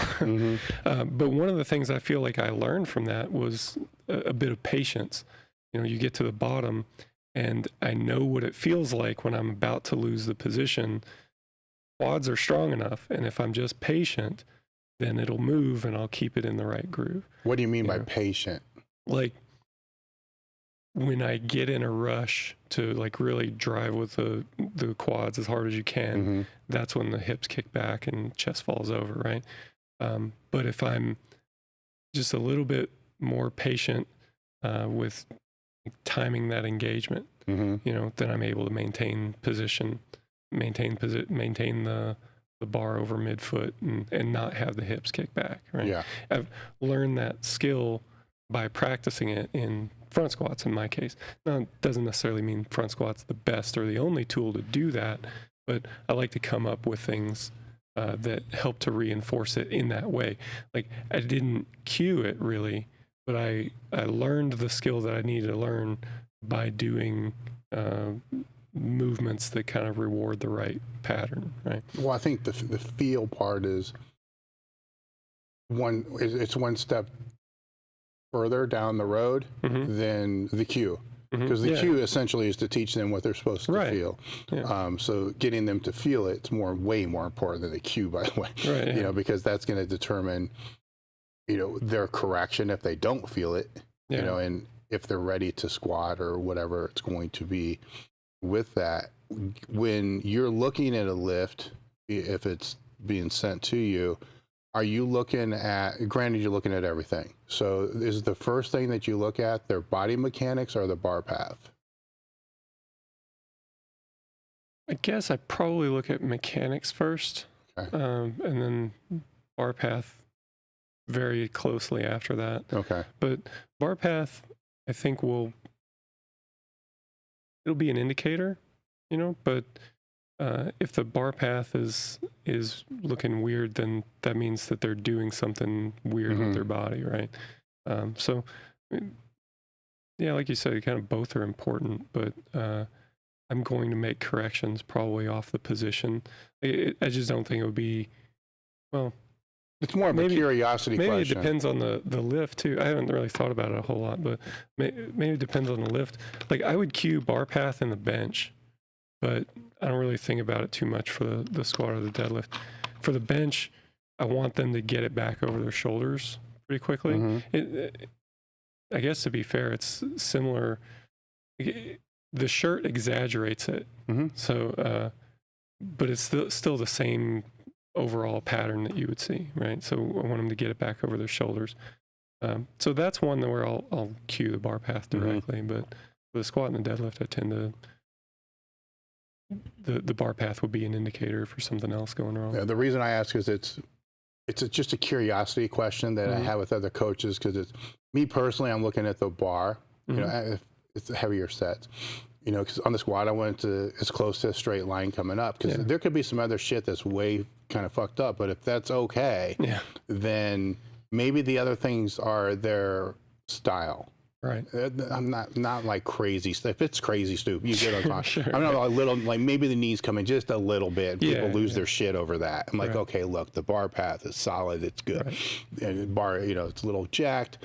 But it is also everybody that's a good coach is obviously looking at both, but I put this out there because I think that most lifters are probably not looking at anything that's right, because they're filming from the front because it's better for Instagram, which limits a lot of what you're going to see. It's actually one of the worst positions to film the squat from. So it limits that. Where if it's from the side, if they just watch the bar on the way up, is there fuckery going on? Right. And if it is, then what caused it? Because usually it was before. A lot of times I like to look at what happened at that moment. Like, dude, no. Right. It's something happened before that moment. Well, something you can look at on the deadlift in particular from the side is like the path that the hips take. Yes. That should form kind of an L shape. Actually, that's a good point, because the deadlift, the bar path is not where I'm looking. Yeah, I'm going to look there because it can always be straight, right? It'd be a mess.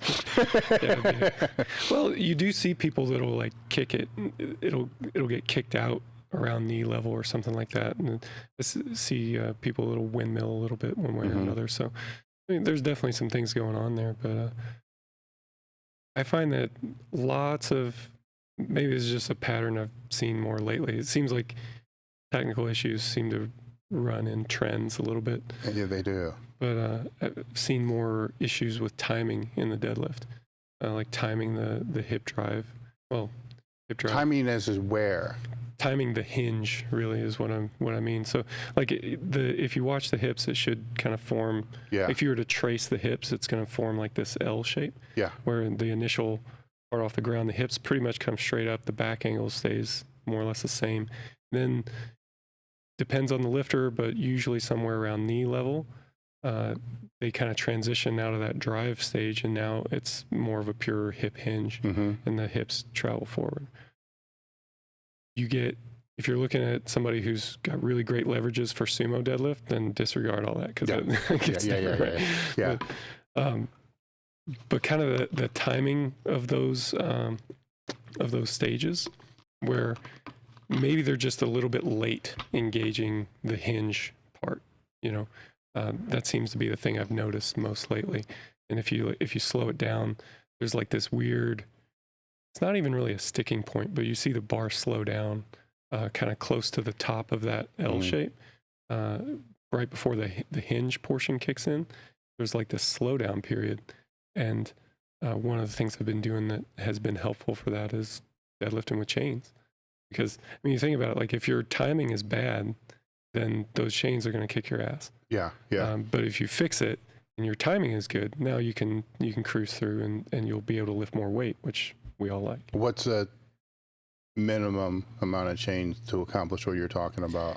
My go-to has been like about, I say 15% of your 1RM plus or minus 5, because it's kind of a pain in the ass to load exactly. Yeah. But give me between 10 and 20% of your 1RM in chain weight, and that's usually a good range. Mm-hmm. Yeah. It's interesting that you said the technical things kind of come in trends, because they do. They like come in waves.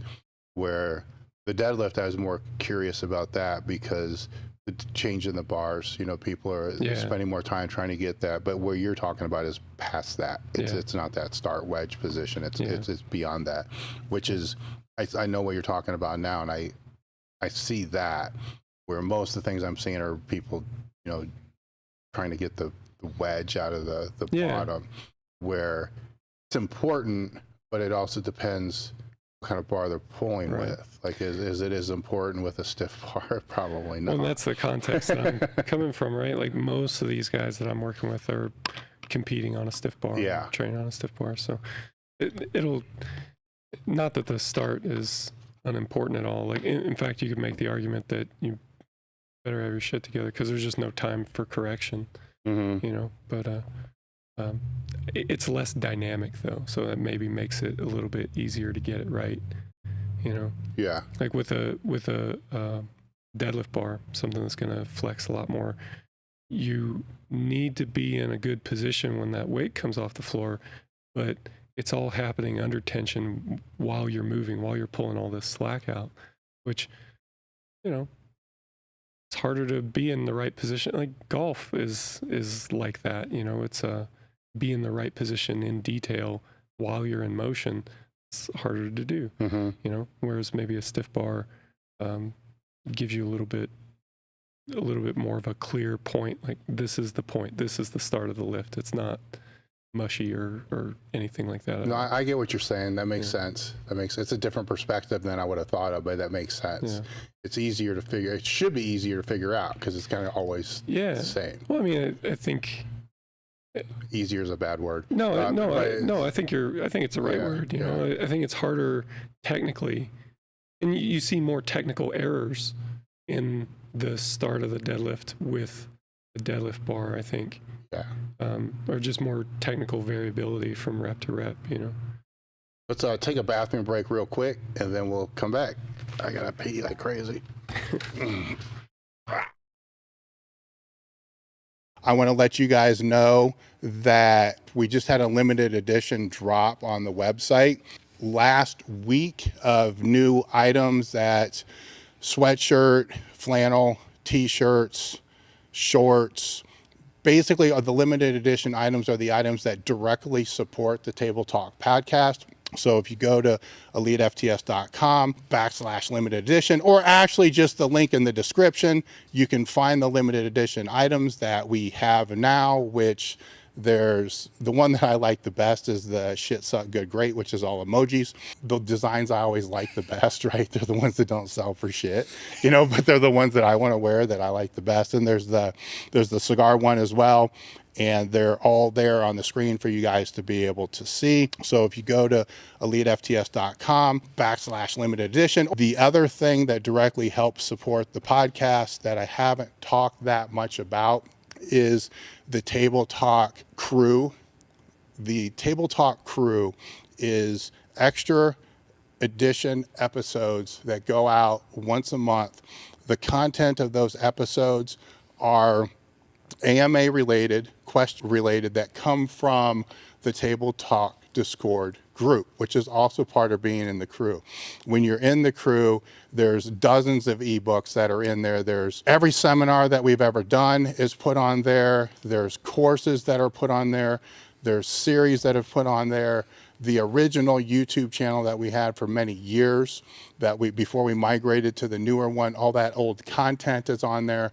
There's discussion groups for just general training, fitness, life, nutrition, basically everything that you can think of is on. So just go look at what that is, or better than that, just go to the description, click on join the crew. That helps directly support the podcast, which is how we're able to keep this thing rolling. Today's episode is brought to you by EliteFTS.com. Founded in 1998 with the primary aim to live, learn, and pass on. Please help Elite FTS support this mission by smashing the like button, leaving a comment, sharing with a friend, and thinking of us for your training needs. If you can put it in a gym bag or load weights on it, Elite FTS has it. What's going on? I'm Dave Tate. We are broadcasting from the middle of the Elite FTS weight room, where the underground still thrives and you're part of the crew. It's time to sit down, keep it real, and cut the bullshit. Welcome to to Table Talk.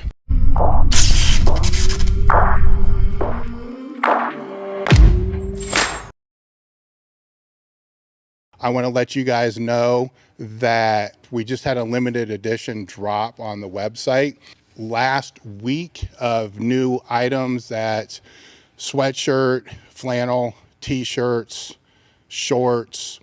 Basically, the limited edition items are the items that directly support the Table Talk podcast.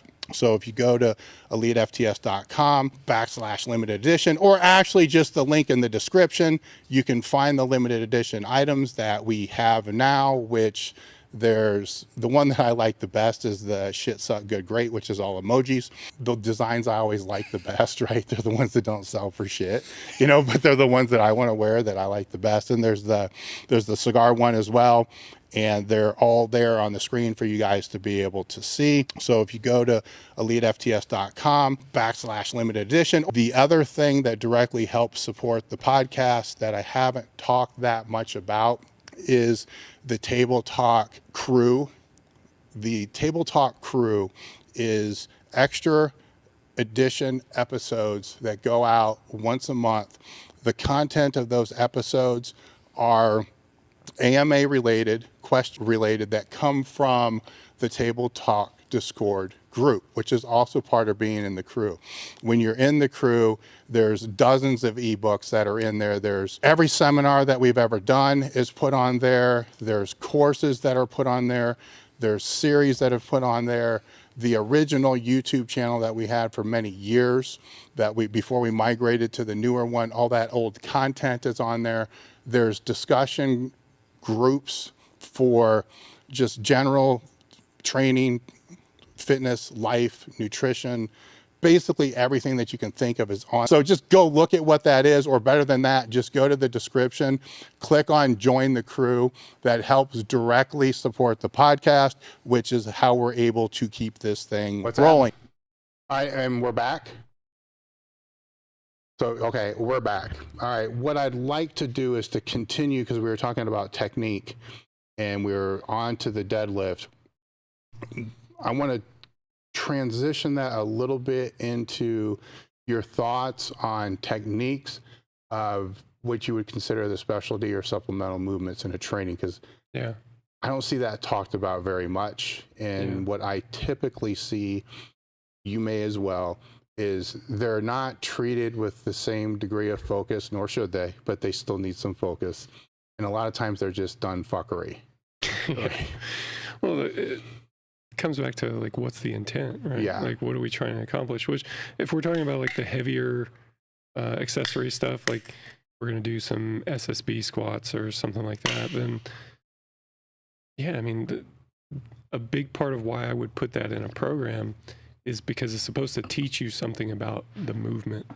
It's supposed to teach you something about squatting that should transfer back to, like, if we just need to make your quad strong, or we just need to train the adductors or something like that, then there's other ways to do it that are probably less taxing overall.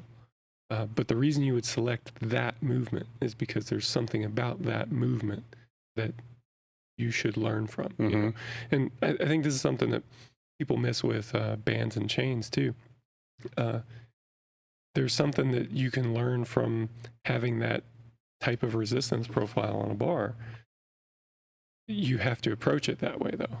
You have to approach it like, I'm trying to get something out of the movement, not just, I'm going through some motions, I'm getting a pump or whatever. Or trying to beat it, like trying to beat the accommodating resistance, but to understand what they're trying to accomplish during that time. Yeah. Well, I mean, soapbox for a second on being a student of the sport.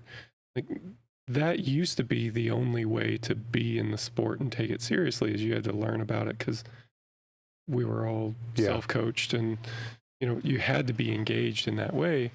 And I think there's a lot of value to that. And I mean, as a coach, I try to communicate as much as I can about intents and things like that, like this movement's in the program so that you learn this and that. But I think there's details and there's layers to it that, like, once you really understand it yourself, you'll notice things that you just wouldn't have otherwise noticed. Or, you've heard coach say this before, but it just sounds like crazy babble or whatever. What the hell is he talking about? Like, pack my lats. But then when you get it, then you get it. Now the cue means something, or now now there's a feeling to associate with it, whereas before there's not, So I think giving people the opportunity to where they feel the correct position, they feel what it's like to generate force in that position. They know what it feels like to brace, That's a really good point, though, because if I think back to it, earlier conversations I would have it wouldn't be like, what do I need to do? What's the exercise? The question we get all the time, like, what should I do to build my squat? The questions coming from other lifters were never, what are the exercises I should do to build my squat? Yeah. They would come around the context of, I can't keep stable. Yeah. Like, I don't feel stable when I start my squat. Yeah. What have you seen work? Right. And then it would be, oh, I had that problem, or so-and-so had that problem, do this, this, or this. Or I'm having a hard time, letting my shoulders compress before I lower the bench. It was not, you see what I'm saying? The questions, I think, have changed too. Yeah. And have become this other thing. Or it could be the soapbox, to stay on the soapbox, to jump on the soapbox with you. That coaches are just throwing movements out, but they don't know why they're throwing them out. Yeah. And then the people that have been receiving the movements for years upon years, just, okay, this is normally what you do after your squat. Right. Or this is what sometimes I do this in place of the squat, but I don't really know why I'm doing it in place of the squat. Right. And their coach don't know. Where you do, like, you're doing this instead of that squat right now for said reason. Yeah. Yeah, I think that there's just some layers that you've got to go down on the technical side of things, that the more you can learn about just any part of the training process seems to pay you back. Yeah, all the way down. Yeah. I mean, because if you go to, using Chico as an example, the 3 exercises that I wrote at the very bottom of the page that don't even go with the program, like leg press, whatever, even if you go down to those, they need to be questioned, like, A, why are they there? What is the intent of them? And then how are they trained? Yeah. Because you could take a very, very eager, excited, loves to train 17-year-old that works up to 1,000-pound max set of 10 doing Ronnie Coleman reps, but that's not the intent. Right. And that's that nuance, that's the layers that you're talking about, going all the way to the last movement. I was having a conversation with some lifters today, and we were talking about, they were going into like a hypertrophy phase. They were talking about whether or not they should track. They were putting in terms of estimated 1RM for some of the supplemental movements, like their tricep pushdowns. I think you should. I think you should track all that stuff. Now, it's not that you're ever going to test your 1RM tricep pushdown. That's not the thing, but it's just a way to normalize the data across rep ranges. If you have an accurate estimate, you can compare your 10s and your 12s. Maybe that's not even that important. The important thing, though, is that you make an effort to progress those things. I think it's kind of either extreme is not where you want to be, right? Yeah. Like, you can be the meathead that's just slinging weight, but you can go so far in the other direction that you're just like, I just need to feel it. Like, no, you need to progress it too, and that's the hard part to get right. Like, there's always this balance. There's a middle ground, and it's hard to know when you should push it and when you should maybe back off a little bit, Or I think it's about, go ahead, continue. Just that knowing the intent helps you figure that out, knowing what are we trying to accomplish here? Am I in a phase of training where I'm supposed to be dissipating some fatigue? Then maybe I'll just get the pump this session, and I won't try to set a PR. But other times you are trying to get some adaptation from it. So you push it, you try to be progressive with it. So understanding the context that you're in and how these decisions play into that. I mean, yeah, you've got to be able to engage with that training process a little bit.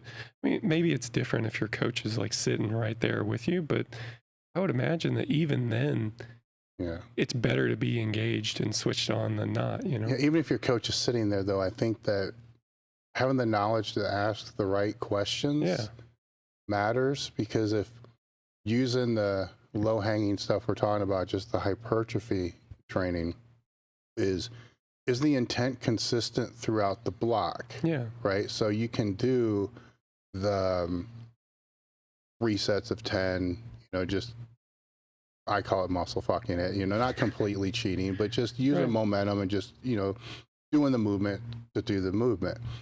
As long as that's consistent and that's what you're using to track that overload from that stimulus, fair. You know, it's, now I would argue that if you're getting older and the goal of doing that movement is straight hypertrophy, then maybe you want to use a slower tempo, you know, more contraction, better mind muscle connection, and so forth. And understand, this is where I have,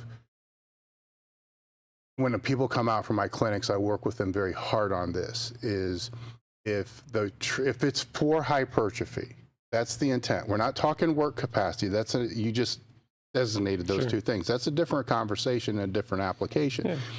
And they're both important and they both matter, and they're not the same. Right. You know, but if it's just that hypertrophy, then the whole goal of that is to get the greatest muscle growth that you can from that session. Where that's going to be the effective reps that are closest to failure.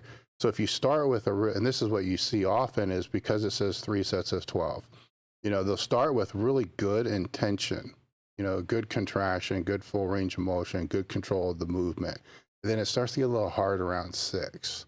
So then they loosen up a little, because they got to get 12, right? They loosen up a little bit, then they get to 12, but the 11th and the 12th reps looks nothing like the 4th or the 5th. To me, I think of that as just kicking the can down the road. Like the 12 is just a marker. You could have got the 4 really effective reps, 6, 7, 8, 9, and then been done. But instead of that, because you have to get 12 for some unknown reason, now, again, separate it from work capacity, different thing, because now load matter, you know, volume and load matters. But in this case, it doesn't. And they end up conflating these two things, you know, and that becomes where what I'll tell them when they come out for the clinic and it's those movements, you need to ask your coach, what is the intent of the movements? And then train accordingly. And I think, you know, being engaged with your training process is the part that allows you to ask good questions.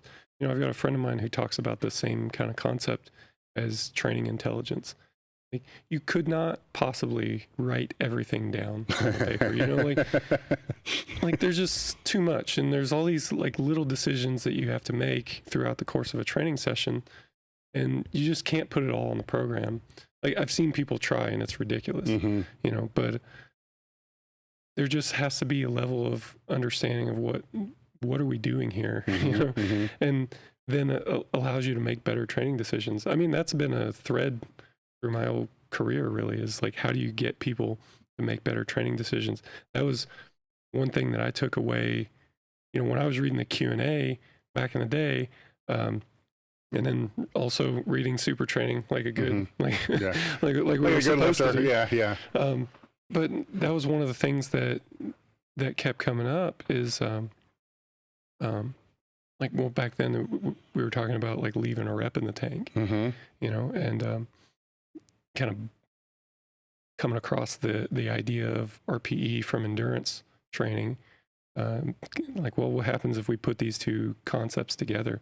It's trying to, the impetus for all that was that if you have been training for a long time, you figure out what works for you, you know. And I remember, I can't remember if it was me on the Q&A or somebody else, but somebody would ask, like, well, how do you know, like, how do you develop this? Like, how do you know what works for you?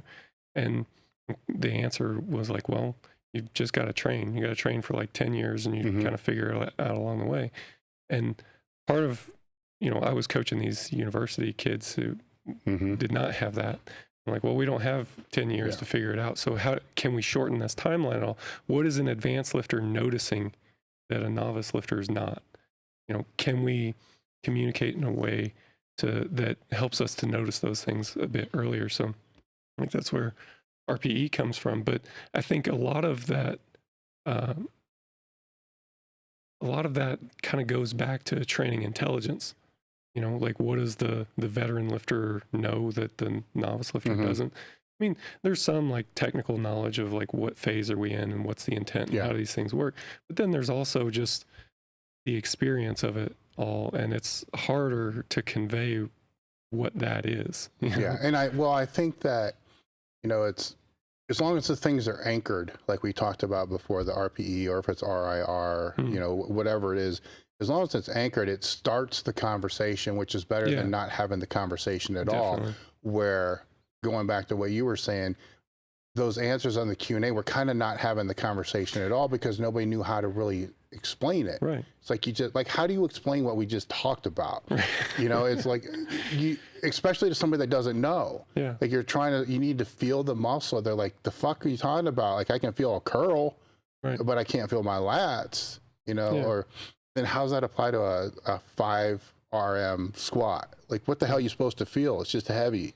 You know what I'm saying? Like, your quads shouldn't be burning. It should just be, if your quads are burning, something's probably wrong. Yeah. So it's what's going on there. And it's like, well, keep lifting and you figure it out. Yeah. And I mean, that's a valid response too, by the way. But we can do better. Yeah. And I think the things you're talking about, the RP, these different things at least expose, here's where the intent is, right? And I'm sure there's other ways other coaches are trying to bridge that gap, but any metric that you put out there, and I think we go through the same thing, is, as soon as you discover that you can track metrics, it's like, oh God, or then all of a sudden becomes this deep hole. You got 8,000 things that you're tracking, then you realize you don't need all those, which you've kind of built your whole training foundation on, the tracking of metrics to be able to move those type of things through.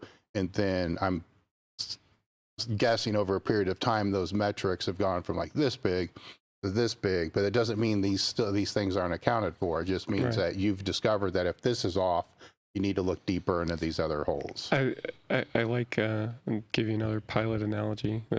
Somebody told me at one point, like, you look in an airplane cockpit and there's like all these gauges and dials and stuff everywhere, right? But for the most part, the pilot flies with 4 or 5 of those. Like, you're looking at your airspeed and your altitude and you control this and that, but most of that stuff is just background. Yeah. It's only when shit goes wrong, then you need to know what your oil pressure is and you need to know all this other stuff. And it's similar. I think Dan John says, keep the goal a goal. So for a powerlifter, what do we care about? You care about your strength. So we're tracking that. And that's the main thing that we're looking at. There's a couple other things that are of immediate importance, just general perceptions of recovery or something like that, let's say. And if those things are all normal, then we can pretty much cruise doing the things that we know to produce results for those things. But it's when things start to go sideways and you go, this should have worked, but it didn't. Now what? Now you open the hood and start tinkering around with stuff. And that's when all the other stuff starts to matter and you can try to untie the knot, to mix my analogies up. I love the analogy because I love all the other stuff because I've nerded out on all the other stuff. And I think that people that develop a passion for this do the same thing. But at some point they need to understand that the main things are still the main things. That all that other stuff is great.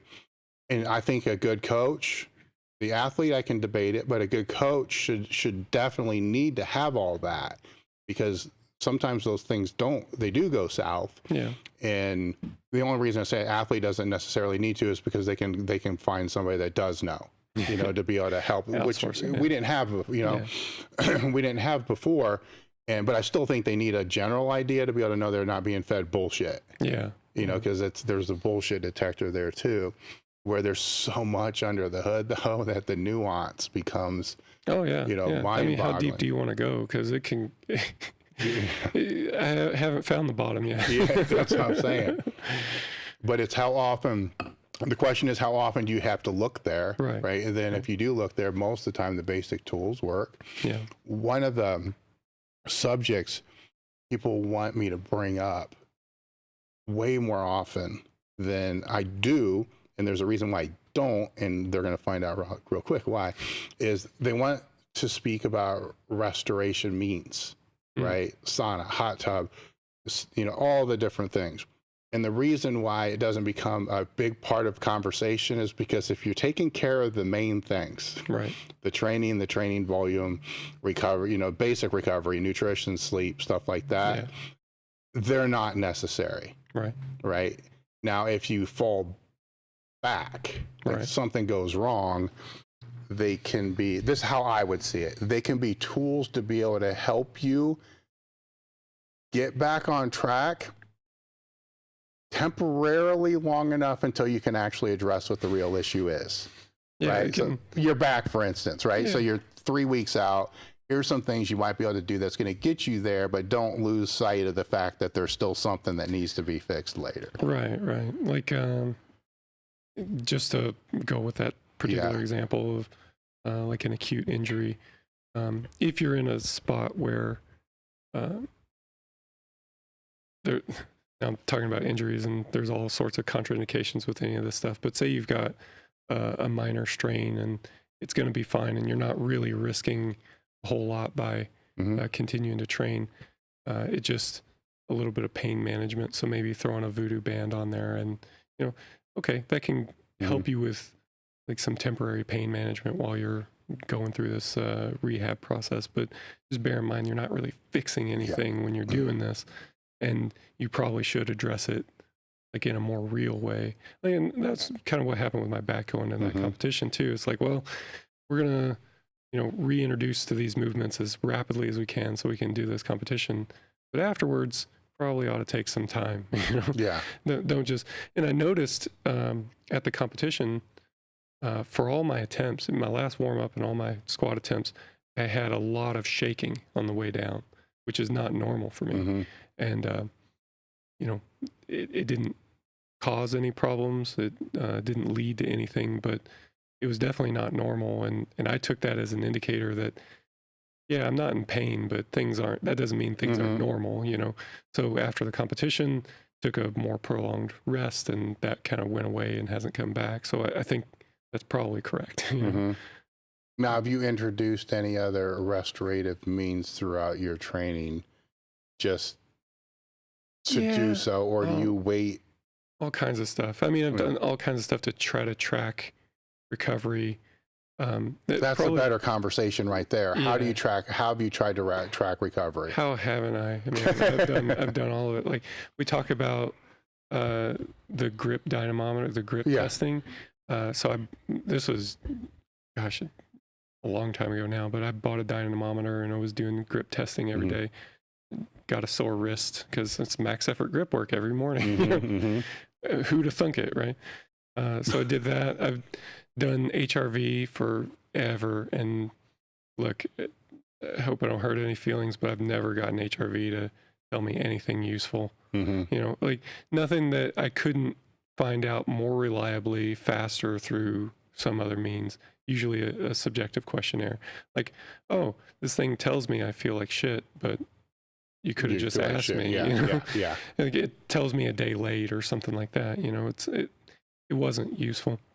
I mean, all the way, probably the weirdest thing I ever did was I had a friend who I was supposed to get some valuable piece of data from knowing the pH of my first urine of the day. So I did that for a while. That doesn't tell you anything either. Have you found anything that did correlate? The best thing is a subjective questionnaire. Like what I track nowadays, I track muscle soreness, joint stiffness. I track my overall energy levels. Like just, you have a general perception of fatigue, like that kind of brain fog kind of funk. So track that just very basically. Like there's I think a 1 to 5 scale that I use, you know, and there's no fancy definitions at this point anymore either. It's just like low, medium, high. where are you on this 1 to 5 range? And I'll rate it, and you develop kind of a sense of it in a pretty short amount of time, Now, if it's low, what changes will you make? Well, so this is a whole can of worms. What I'm doing nowadays with it is I've got I guess to put a fancy term on it, like a dynamic load management system that is built on top of this. So I'm tracking all this stuff, and I boil it down to like a fatigue score, and track that over time and compare it to my own baselines. Or if we're talking about one of my athletes, compare it to one of my athletes' baselines. So it's like your own data compared to yourself. So you can see changes in that over different periods of time, short-term changes, medium-term changes, long-term changes. And depending on what's changing, we can do different things. Usually for what most people think of here is short-term changes. Yes. Like, I feel like crap today. Should I train? Should I not? And this is like a favorite lifter debate, right? What should you do? I think all of us would agree that at some point it should matter, right? Like, if you really do feel like I'm going to hurt myself if I train today, then probably you shouldn't do that. But if you just feel a little crappy, then go ahead and train. Yeah. Well, if you are tracking this, you can kind of decide what that threshold should be. How crappy should I feel before I start making changes? And then how rapidly should those changes onset after that, So I can do all that stuff with the short-term fatigue, but what I've noticed is over time, that seems to come up the least often. It just doesn't, for me, in the thresholds that I set, I'm not making a lot of those, And I think if you are making a lot of those, then something's not right, But by looking at medium or long-term changes in fatigue, then we can kind of determine whether we're good to increase the training load or not.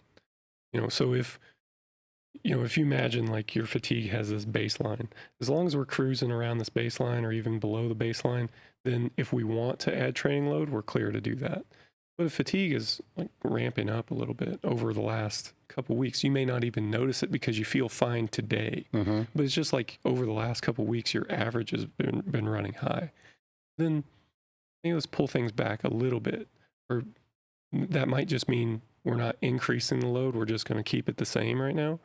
Or we all go through periods of where recovery is not ideal. And in those periods, we can let the training load cool off a little bit too, without necessarily going like full on deload. You just let it come down a little bit. So midterm's a couple weeks, then long term would be anything over a few weeks. Well, where I'm looking at things now is I would say short term is like 3 days. Okay. Medium term is about a week, and long term is a couple weeks. And each of those has its own baseline, which is significantly longer than that. Yes. So like your short-term fatigue has to be compared to your short-term baseline, so it's more reactive. And then your long-term fatigue is compared to the long-term baseline and so on. But there's lots of like little, when you look at it that way and try to put numbers on it that way, you realize how many decisions actually go into determining. We all do this, I think, intuitively, in an intuitive way. You go to the gym and you're like, well, I've been feeling shitty lately, so I'm not going to do my max effort work this week. I'm going to do some rep work instead, Well, that's that kind of decision. It's just done in an intuitive way. And you're making decisions about like how much fatigue is too much, Now to put numbers on all of it, you've got to make that all explicit. You got to write it down. And that's a tricky process to go through. But, well, you can build that in an app, though. Yeah, for sure. Or over time. Yeah, and it makes it exportable too, so that the athlete, they have to know how they feel, but that's it. Yeah. The rest of it can be done for them. But what I tell all of my athletes is, don't let a spreadsheet or anything really tell you to do something stupid. Yeah. Like this is a recommendation, and this is kind of how I've come to interact with it myself. Is it'll tell me let's say they'll tell me to pull back training. Your fatigue's been running high. Or in my case in particular, we were talking about back injuries earlier. I know that there's a certain kind of back stress that I'm prone to aggravating that injury. So maybe I look at all the data points in the morning and it says things are running a little bit hot. You probably shouldn't deadlift today. Mm-hmm. And I can then decide, yeah, I'm going to listen. I'm going to push it. I can wait a day and deadlift tomorrow instead. Mm-hmm. Or I can say, you know what? I know that it's a risk. I'm comfortable with that. I'm going to assume that risk myself, and I'm going to choose to go ahead and deadlift. I can do that from an informed position instead of just like, oh shit, what happened? I hurt myself, you know? No, yeah, no, I get it. I mean, there's a lot of things. I've done a lot of shit too. So when I was in high school, I stumbled across biorhythms. So I was trying to structure my training cycles based upon my biorhythms, mm-hmm. right? And it's like, fuck, it's not a good day. Like, you know, then it starts messing with you, right? Yeah. Then it's like, well, because it's not a good day, screw that. I'm not gonna have a good. So it's right where there's value if you're taking a lot of metrics and putting it in a state of readiness per se. And I definitely more for midterm, right? Because I think the short-term answer, if I was to advise anybody, and I'm sure you'd be the same, is unless it's really, really bad, you'd still try, and then you let your warm-ups decide. Yeah. And you be really, really realistic. Like, you know, I don't feel good going into this. See how it feels. Right. If you're realistic, usually by 40, 50%, it's like, you know what? You know, there's an app, an iOS app called Metric VBT, and which shout out to those guys, because if you're interested in getting into velocity, it's a really great way to do it. But they talk about a traffic light system for gauging warm-ups. So they're looking at velocity, which gives you a good granular picture of how warm-ups are going, right? So whenever you're doing warm-ups, they're tracking the velocity for all those and comparing it against past sessions, you know. And I forget what exactly the thresholds are, but it's all, I think it's on their Instagram. But if your velocities are below some threshold, if you're good to go, then it's a green light, right? And train. If your velocities are below some threshold, then you get a yellow light, like, hey, things are a little slow, you know. You know. Then if they're way slow, then you get a red light. But it's a way of kind of exporting, again, like exporting that experience to somebody that may not have it, you know. Hey, well, yeah, you're off today, but it's only a little bit, so maybe you should just suck it up and push on. You're one that's tracked the crap out of all this stuff. So did you see that correlation for yourself? Yeah, I mean, I think warm-up velocity is probably the closest you can get to like well, let's define warm-up for the people. So warm-up after what? After 30%? Well, not the bar. Right. The closer you get to your work set, the more valuable that information is. Like your first couple warm-ups are probably not much, but like your last warm-up right before your work set, that one's probably useful. Yeah, well, what I'm trying to avoid is the people that will take the bar and try to impress us with how fast they can move, baby. So. Yeah, I mean that.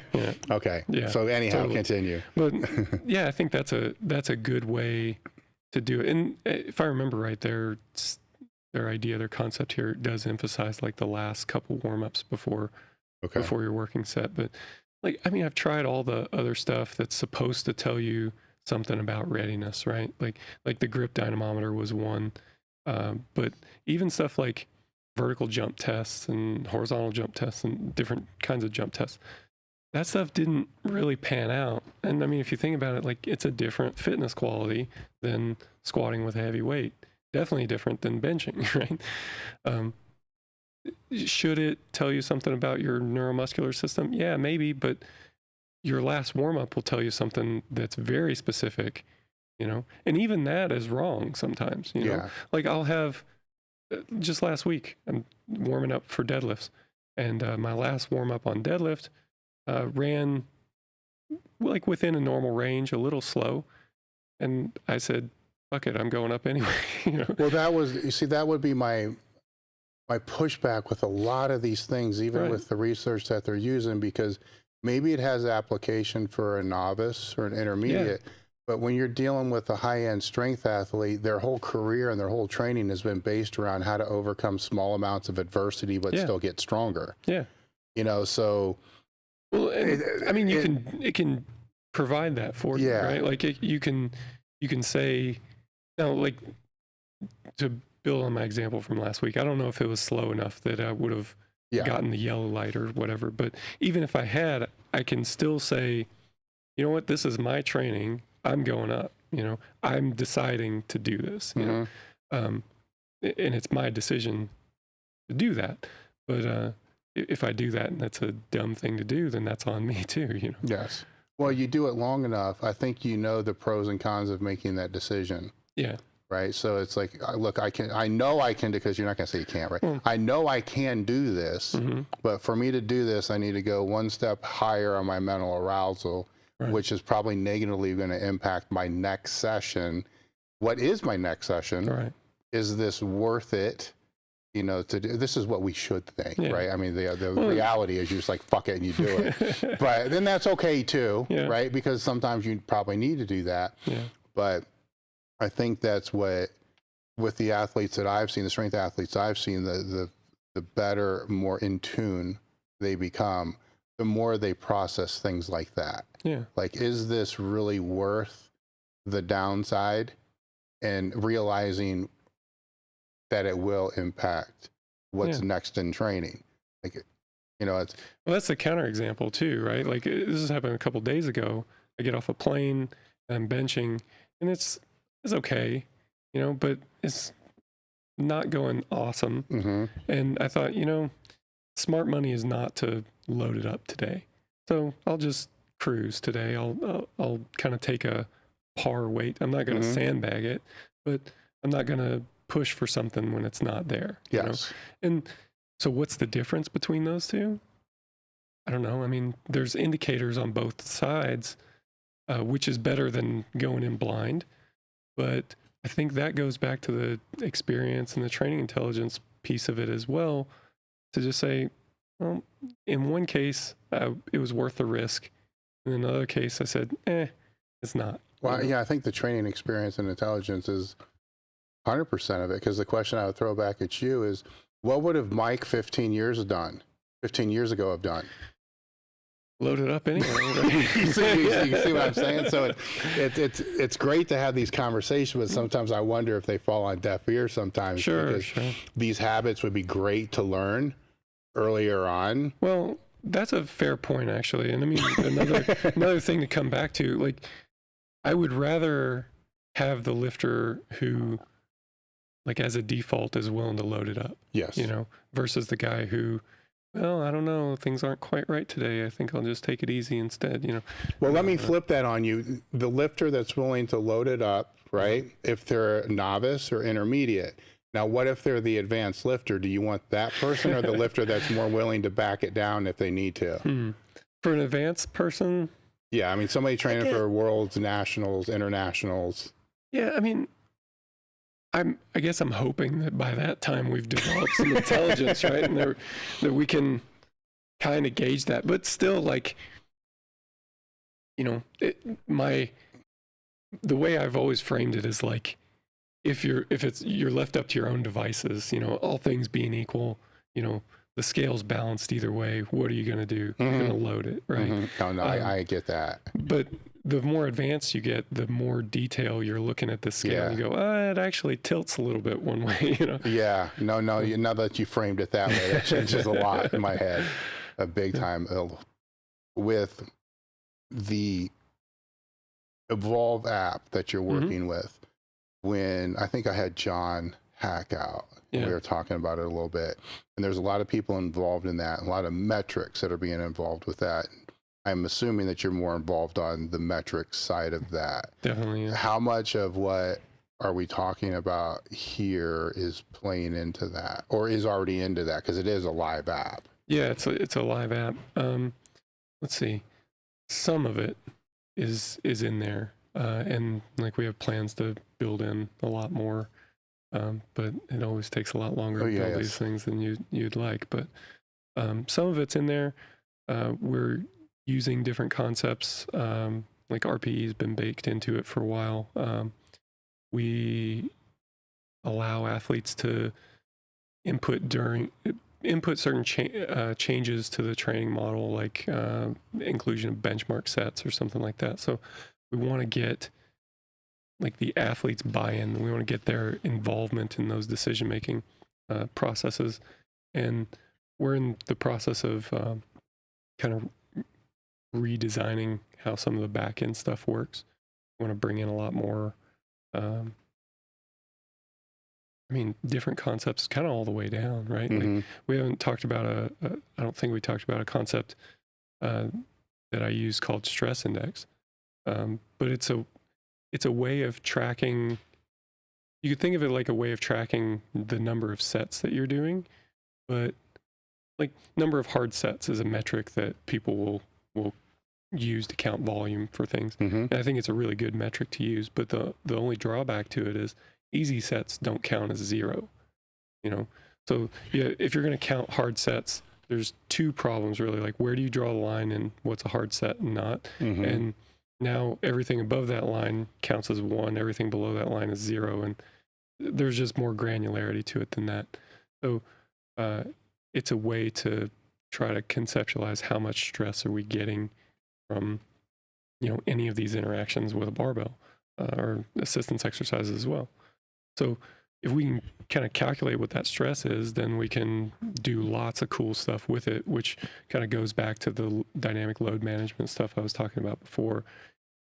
You need a good volume management tool like stress index in order to do the best job. So with that, are you talking, you read Super Training, so there was a training log format presented in there, which I used for a couple of years, which is insane, but but it kind of did that, right? Because you were tracking the sets, the reps, and the workload per intensity zones. Yeah. Is that kind of what you're talking about there? Yeah, it would be like that if you could then compare across zones.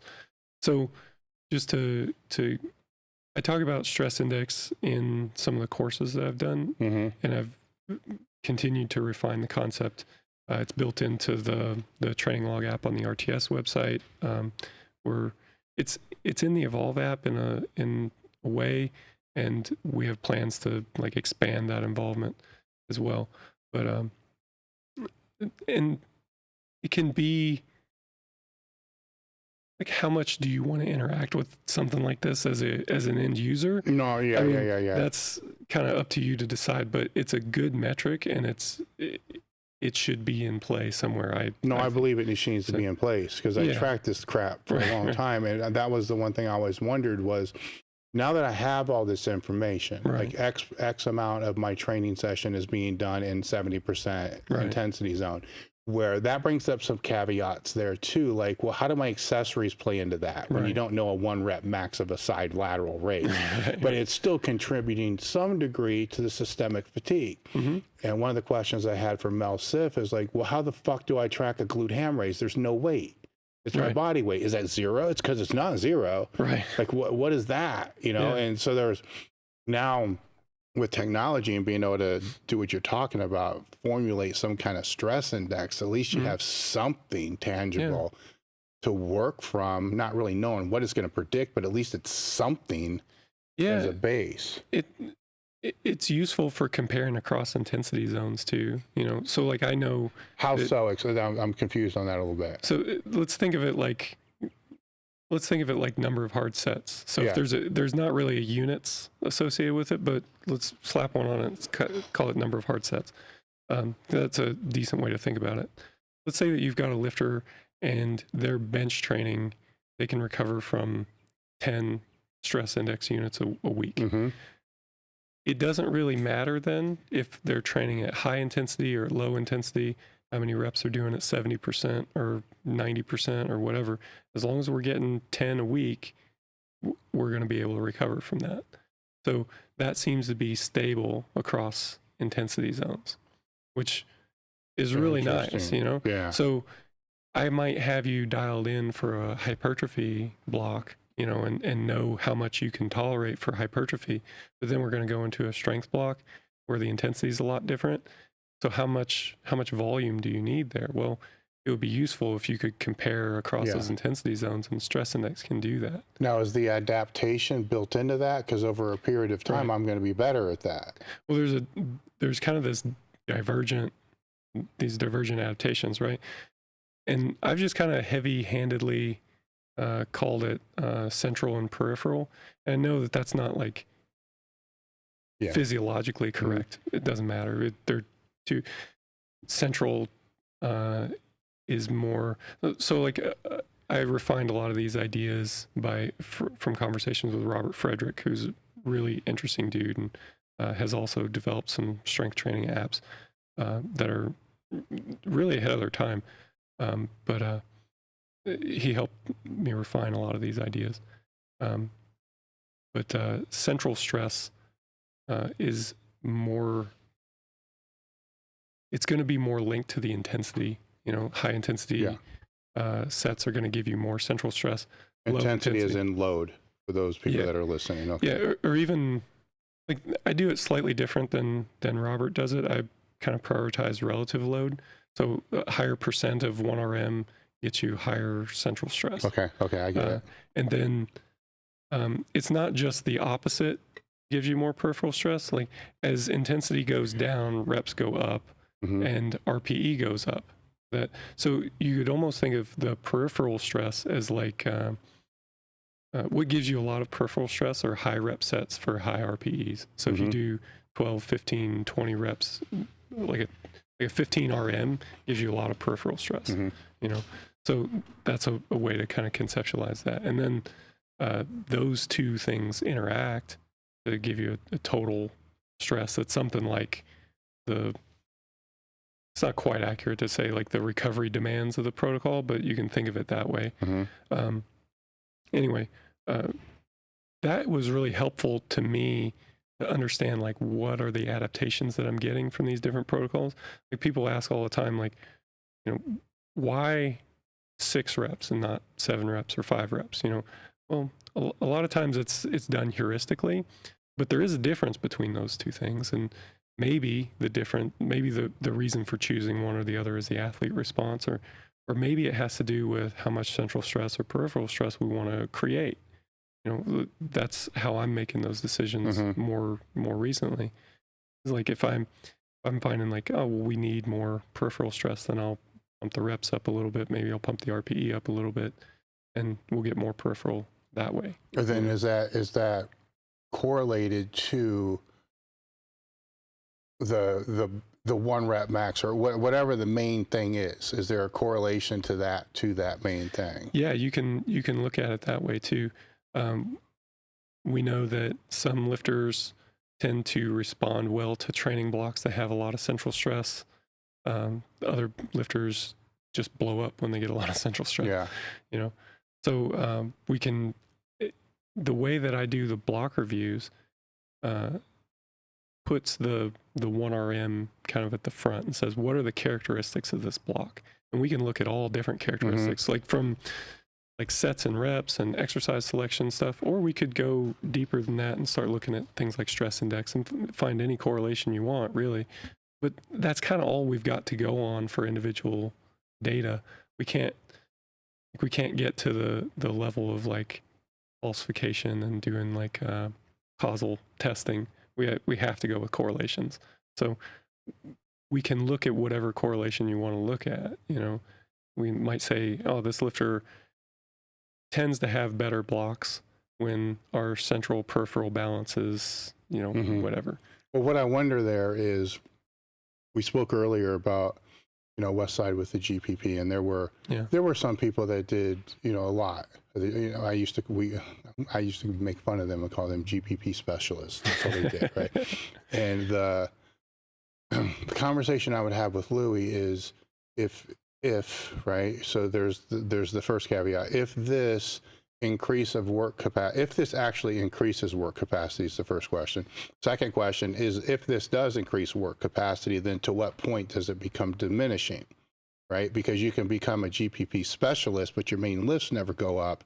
And if you're continuously always pushing, more GPP, then hypothetically over a period of time, yeah, somebody could drag a sled for 5 miles a day, rucksack all the time. Sure.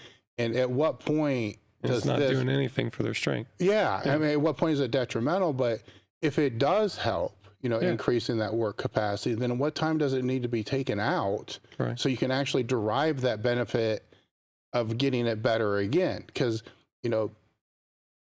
sometimes he would speak to me under the philosophy of like, it always has to keep increasing. I'm like, to what point? Like Navy SEAL level? Like where are we talking here? Right. You get what I'm saying? So absolutely, if that's why I asked, does that correlate back at some point? But it's kind of not relevant if you're working within blocks that go to a peak anyhow. Well, you have to again keep the goal. And so like the way I'll do a block review is I'll look at what happened to the comp movement, estimated 1RMs over the course of that block. And then you look at kind of the character of the block. Once you have a number of these block reviews, you can pull your best ones. This one, that one, June of last year, September, and April or whatever. So here are your top 3 blocks. What similarities do they have? They all include SSB squats, and they all were pretty, central stress focused, let's say, to keep on with that idea. So then when you're kind of making your peaking block going into the competition, you probably want to include that stuff, because that stuff is at least correlated with high performances. If you want to go a step further and say, okay, that's my greatest hits block, right? That's the one that leads to top performances. Is there another kind of block that facilitates that? It's a lot harder to look at that kind of second layer deep, but you can get there with enough data. You can get there, and I think that's where having like a sound theoretical reasoning can help fill in some gaps. This was a mistake that I made kind of earlier on when I was teaching the bottom-up style. We call it emerging strategies. When I was teaching that, I thought, really at its core, this is an information processing system where, you get training data in and you're going to correlate that to top performances. And so really you're going to pull this data in, you're going to notice correlations and spit out greatest hits blocks. And that's going to be how you could theoretically build good training, not really knowing anything about powerlifting. Theoretically, that's true, but there comes a problem, a couple problems that I noticed once this idea was kind of getting out into the wild. I didn't realize how many bad ideas people could come up with. So I didn't appreciate like how much background knowledge I was bringing to the conversation, And I thought, oh, okay, so that's a mistake. There still does need to be like this background. I was talking about like the feedback loops early on in our conversation. And I think that's an important part of this. You got to have those feedback loops. And what that is in a bottom-up style is like, these are good training models. So in the absence of data, which you never have as much as you want, and especially like we're talking about one lifter who changes over time, like how much data do you need? You need 2 years, 3 years worth of data. Well, have they changed since those earlier blocks? They should have. Surely they're not just stagnant. Yeah. So you never have enough data. So you always have to operate on some kind of paradigm. And I think good physiological understanding is a pretty decent paradigm to operate from. You got to have something just to fall back on, but always, I will stand by the idea of following the trail of athlete response. If you notice this correlation with top performances, then lean into that. I've had some very fortunate wins at competitions because we had an athlete do something unorthodox going into the competition because it seemed like it was working for him, and it did. So if we had just kind of gone with the dogmatic powerlifters always peak into meets with heavy weights and low reps, then probably would not have gone so well for those particular athletes. No, I think there has to be room for things like that to occur. Yeah. It's one of the reasons why I became conjugate bias, is because there's room for those. It could be one technical change and all of a sudden their squat's 40 pounds more. But if they're stuck on this program that only gives them 5% per 12-week period, but at the same time, they can't be, maxing out essentially all the time either. How do you track outside stressors? So that plays into all of this. You can have all of this, but then there's another thing in there where that came to my mind because this is stress fatigue. So it makes my brain go, outside of what that definition is into just psychological stress of just life circumstances playing into that. Is there a metric that you're using subjectively or not to be able to capture that? I included in the questionnaires. I asked, it's only one question where I'm asking about like non-training stress. I find that people are generally bad at rating it.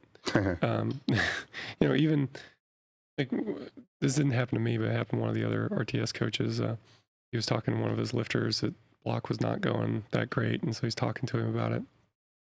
This just isn't making sense. This should have worked, but are you dealing with a lot of like outside stress, anything? He's like, no, everything's fine. But keeps like prying, talking a little bit more, come to find out the guy's going through a divorce. And like, no, dude, that's not low stress. Like whether you think it is or not, like there's things going on that are at minimum a distraction to you. So people are generally bad at rating that sort of thing. So I don't put too much into it. But you've got to have some sort of mechanism to get that back into the system. If you're tracking these other things, though, won't it show up in those other things? Like you said, that's why they contacted and asked, is there something going on? Well, yeah. So for me, that's why it's one question. Like I want to know if things are kind of weird and going on. And at a certain point, like if things are kind of riding the line of, should we change our intervention or not? And then, also they've got high life stress, then, okay, maybe we should, it might be enough to push us over the line. But if your recovery is fine and you just are having a stressful time at work, well, we can still train, it's not an emergency. Yeah. So that's why it's kind of one question for me. And if it gets to the point where it is affecting other things, then it should show up, and then that'll prompt like a more specific intervention. What other metrics have you built into your methodology over the past few years? The stress index being one that that I didn't know about that you brought up. Are there others that are similar, or not similar, but others that have been introduced? Yeah. So over the last several years, I've really kind of been thinking about this kind of a dynamic load management system, something that's reactive to the recovery of the athlete, reactive to performance changes and schedule changes. Like I think about that too. Like a lot of this is answering my own problems, like the kids are sick and they're going to be home, so training's going to get interrupted today or something. So, all right, well, I'll just push it to tomorrow. But that means now I got to train 3 days in a row. Well, kind of the stock standard answer there is like, well, suck it up and do it. But I thought, if I was a coach and I was working with one athlete and this is all I had to worry about, is that the answer I would give him? Nah, I don't think it is. I think there's something I would do. The very best answer is that there's some changes I would make. Yeah. So let's explore that. And what changes would it be? And, so kind of went down that rabbit hole. And if you externalize all that stuff, then you can come up with the answer to those problems faster. And then you can actually put it into practice and it can be a real life solution versus just saying, well, suck it up, it's going to suck this week. Or you just kind of make some, that looks about right adjustments. Like, well, let's just drop some of your accessory work and that should be good enough. What, can we answer this question precisely? I think it's built on stress index. It's built on fatigue tracking. And Since that happened to you, what was your answer to that? What did you do? I pulled back the training loads. More specifically, I pulled back the training stress in some of the earlier sessions.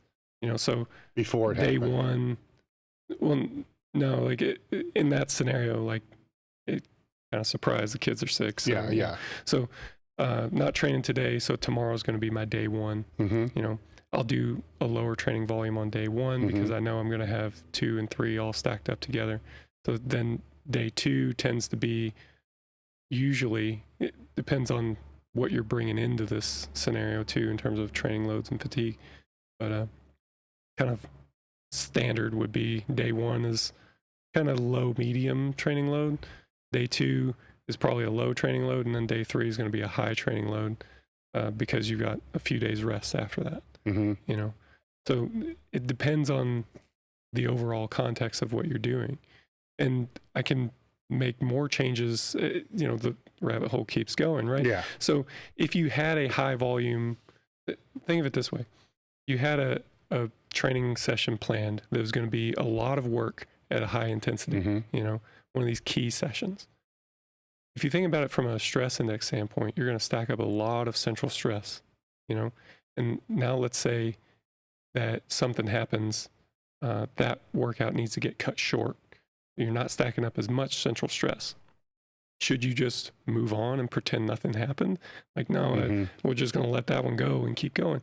Or does that drive changes to the next session? Should the next session be actually a little bit heavier because you missed out on some central stress and you need to make up for that? And you've got to balance that against the peripheral stress that you also need. And it's super, super contextual, which makes it hard to talk about in this way.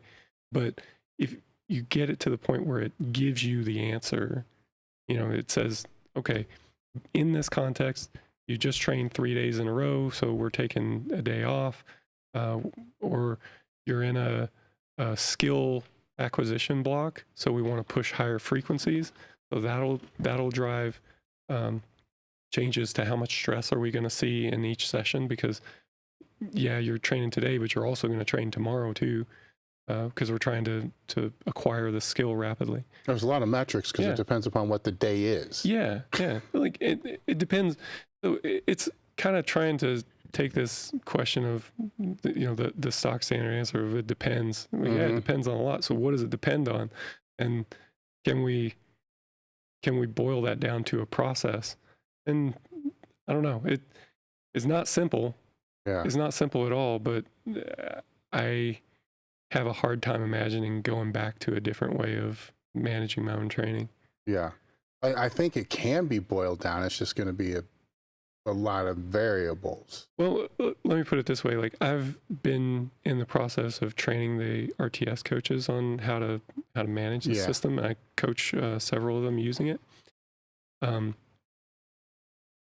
It's tough. There's a lot of knobs and levers to pull. Like, we're sitting in the cockpit and we're going over all the gauges, right? So, and I'm thinking, like, for those guys and being in the position that they're in, having a lot to manage and it being a lot to think about, we're still pretty far away from, let me give it to so-and-so intermediate lifter and they can just run it. I mean, maybe we'll get there. I probably need to go through a period of simplifying things, simplifying the decision-making processes versus always. Yeah, that's I mean, when it comes to just systems and business, the first thing you want to do is to create the most fluid system you possibly can, but it never starts that way. Right. It starts huge, then it has to be streamed down. Kind of like as you talked about earlier, the cockpit looking at 4 main things. Right. But it doesn't start that way. Right. Yeah, it starts with like a million that you don't need. Holy crap, this is a lot of gauges. Yeah, but you don't know what you don't need, that you do need, and then it becomes a rabbit hole because I know what you're talking about. Yeah. You just keep going and going and going and going with. What are you most excited about throughout the rest of this year? I'm excited about competing. Yeah. Yeah. I'm looking forward to that.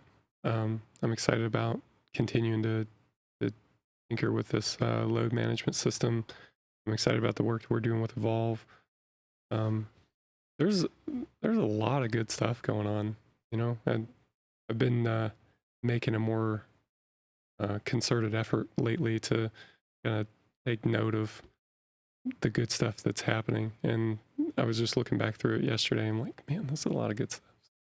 You know? Well, that's what I was wondering, is because it's always a balance, you know, of all the things that we have in our lives. Yeah. And when you're injured or hurt, the training balance is, while stressful, it's a little easier to manage. Yeah. Right. Because you don't have to put as much thought, you know, into what's kind of going on, which allows more time to go into the other things. Sure. Now all things are kind of moving on a good throttle, which becomes like a little bit different world to live in. It's a better world to live in because things are just, more fun, way more fun, right? And you're a little paranoid, you know, because you're just waiting for the next bomb to drop, knowing it's going to, but where is it going to be? And the problem I run into when in phases like that is you want to start doing more, you know, and you don't want to do that. Yeah. You know, you want to just stay with everything you're throttling down on because it's so easy to just, oh yeah, I'll do that as well. I like what you say about like viewing life through the paradigm of training a lot of times. And like that's a lesson that I think surely by now I've learned, is that, you know, just because, you know, things are okay now doesn't mean you just start adding more work. Yeah, you know, you don't want to do that. Right. I think I've learned that in the context of training, but that's still one that I'm wrapping my head around, like with regard to like business and whatnot. Well, there's the other side of that too, that when you're, say it's full throttle, when you're running full throttle right now, if something, and it inevitably always does, you know, a speed bump happens and then training gets, you know, something knocks you off kilter, then what I found happens with myself, and now I'm better to catch it way sooner. You find you have idle time that you didn't have otherwise. Yeah. And then that can quickly become Netflix or all this other kind of stuff. And then that quickly becomes waking up like hating life and depressed and all this other stuff, because you're trying to fill this void that was filled with all this other stuff before. And you do, you know, we always fill it with like meaningless shit first. Yeah. Where having backup stuff's always a good idea. Good point. Yeah, no, that's a good point. You know, catching the stuff early and finding ways to continue progressing in other areas. Did you see something like that similar happen when your back really got bad? Maybe. I mean, I was fortunate that I was able to continue training. It just wasn't specifically powerlifting training. I decided to care about front squatting a whole lot. You know, so there was that. But I suppose I've always felt like training needs to be part of my day, part of my, you know, how I'm managing my own schedule. I find that it gets a big part of my creative process too. That I train by myself most of the time, and it's just time away to think. And I have a lot of, you know, training related ideas while I'm training. I mean, go figure, right? So that's something that I wouldn't want to go away. I think that's an important part of like how I do business too. You know, like I see a lot of what drives me forward and drives like RTS forward is trying to come up with better solutions to, you know, training problems, trying to figure out the puzzle, you know, and what better way to do it than to like really get my hands dirty and try to figure this stuff out, you know? So I do that in the gym, and then outside of the gym, you know, I'm doing the other stuff that has to be done as well, you know, and that's where, you know, hopefully it's making a difference to the people that I'm coaching, but there's a lot of other stuff that's not just the coaching piece that goes into, you know, running a business. Oh yeah. You know. Oh yeah. All the fun stuff, right? Yeah, it's the stuff that's important, but that you wouldn't otherwise choose to do, I guess. Well, the way I like to explain that is pretty much everybody has to do some kind of work, right? And to be able to sustain their life, living, and so forth. And if somebody has the ability to love 50% of what they do. That's a gift, right? Because there's a lot of people that go to work every single day. They don't really like what they do, but they have to do it to pay the bills, take care of their family, take care of their kids. And they don't really, for them, it doesn't even matter if they like it or not, because they like what it provides, which is their ability to be able to do that. You know, and on the far end of that, even if you just love 10% of what you do, it's still 10% more than the person that doesn't like any of what they do. Right. You know, so anything over that 10% is what you got to remind yourself of when you have to do all the other. Because let's say it's 30%, 70% is just tedious shit that you have to do. Right. At least you have the opportunity to do the 30% that you really love. Yeah. Because a lot don't. Yeah. It's all for a different reason. Totally. It just so happens when it's your own business, it's not 100%, because that 100% becomes 400% because you're working more hours. Right. Right. So that's the never shitty. Stop. Yeah, that's the part that never stops, and it's probably been the same from you from the start till now. You know, it's like we all waiting for, man, when can it just be less time per week? Right.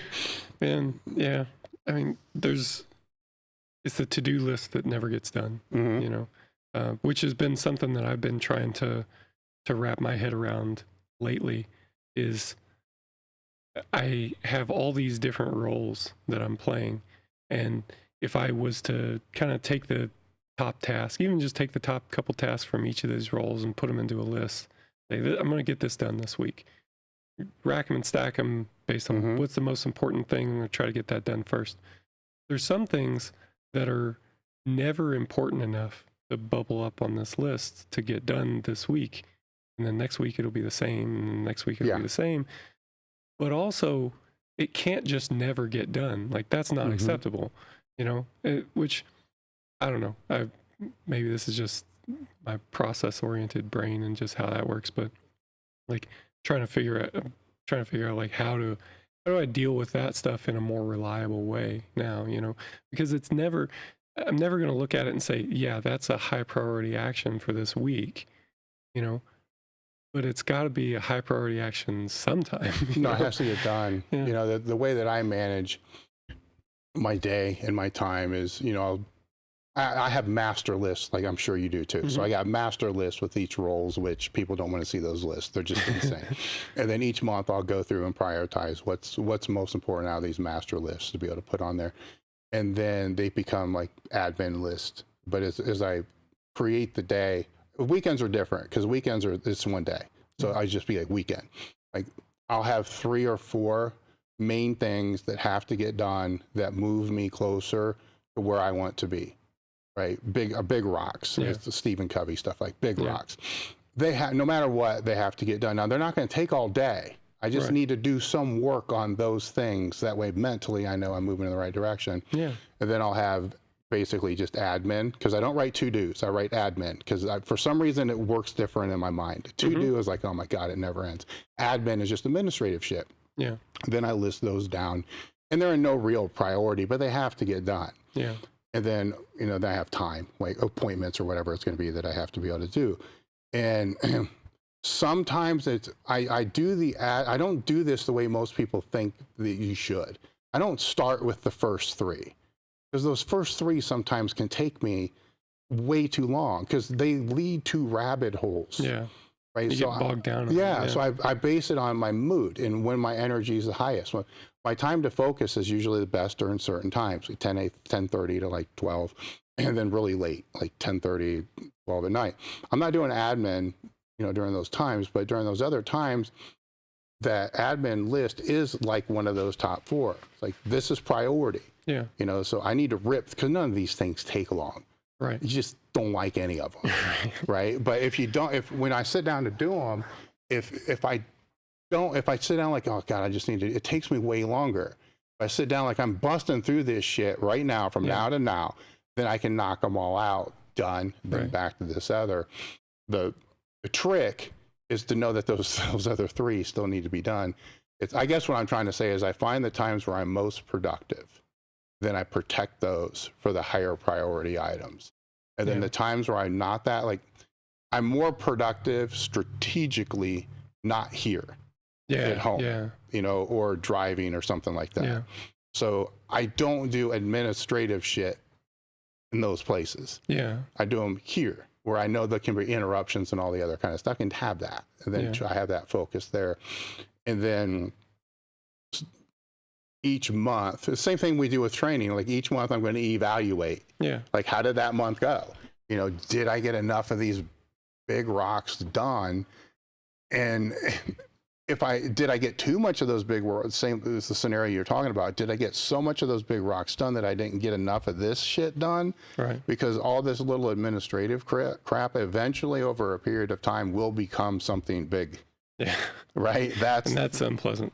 Well, yeah. Well, it's not that it will be. It could just be that may end up, for me, it may end up being, because a lot of the administrative crap could be like new items. It's retail. Okay. You know, and it's whatever. There's a million new items that we could bring in. So somebody's got to vet through that to be able to find them.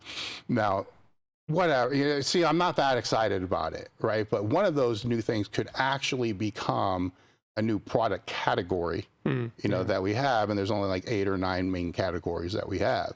So I cannot not do that, right? Because then if you run out of categories, you run out of business, right? You know, so it's that constant reevaluation of it, and then understanding, like, training, it's never going to be perfect, and yeah, like you long given up on the idea of designing the perfect program, right? Like I write things down, man. I quit trying to use any kind of program. Yeah. I just went back to pencil and paper because it works better for me. Yeah. I don't know if it's because I'm more tied to the thing. Well, I mean, it's interesting because I've kind of converged on a system that sounds pretty similar, which gives me hope that I'm going to move in the right direction. Yeah. You know, but yeah, just trying to devote time to each of the kind of categories of each role, really. You know, like you have these different roles, and spending time on each role can have its own list. Well, the bigger thing there is, you know, and from that side, what do you consider your total, your squat, your bench, and your deadlift? Like, what are the metrics that are actually the main metrics? Yeah. Because if all you use is total revenue, that can be a mistake. Right, because other factors play into that, right? So you can have total revenue, you got to have net, you know, what is the net revenue? But what are the things that are other things that go up there too? Because that's how you evaluate how that month went. Yeah. Are we moving closer to this or moving further away? You know, there was a book that I read a few years back called Traction that I really liked. I mean, it's a book about business processes, which I'm obviously a process guy. So yes. That was really helpful to me in terms of like saying, like, I have some education in business, but ironically, it's pretty light on process, pretty heavy on conceptually what's going on with businesses, which is useful.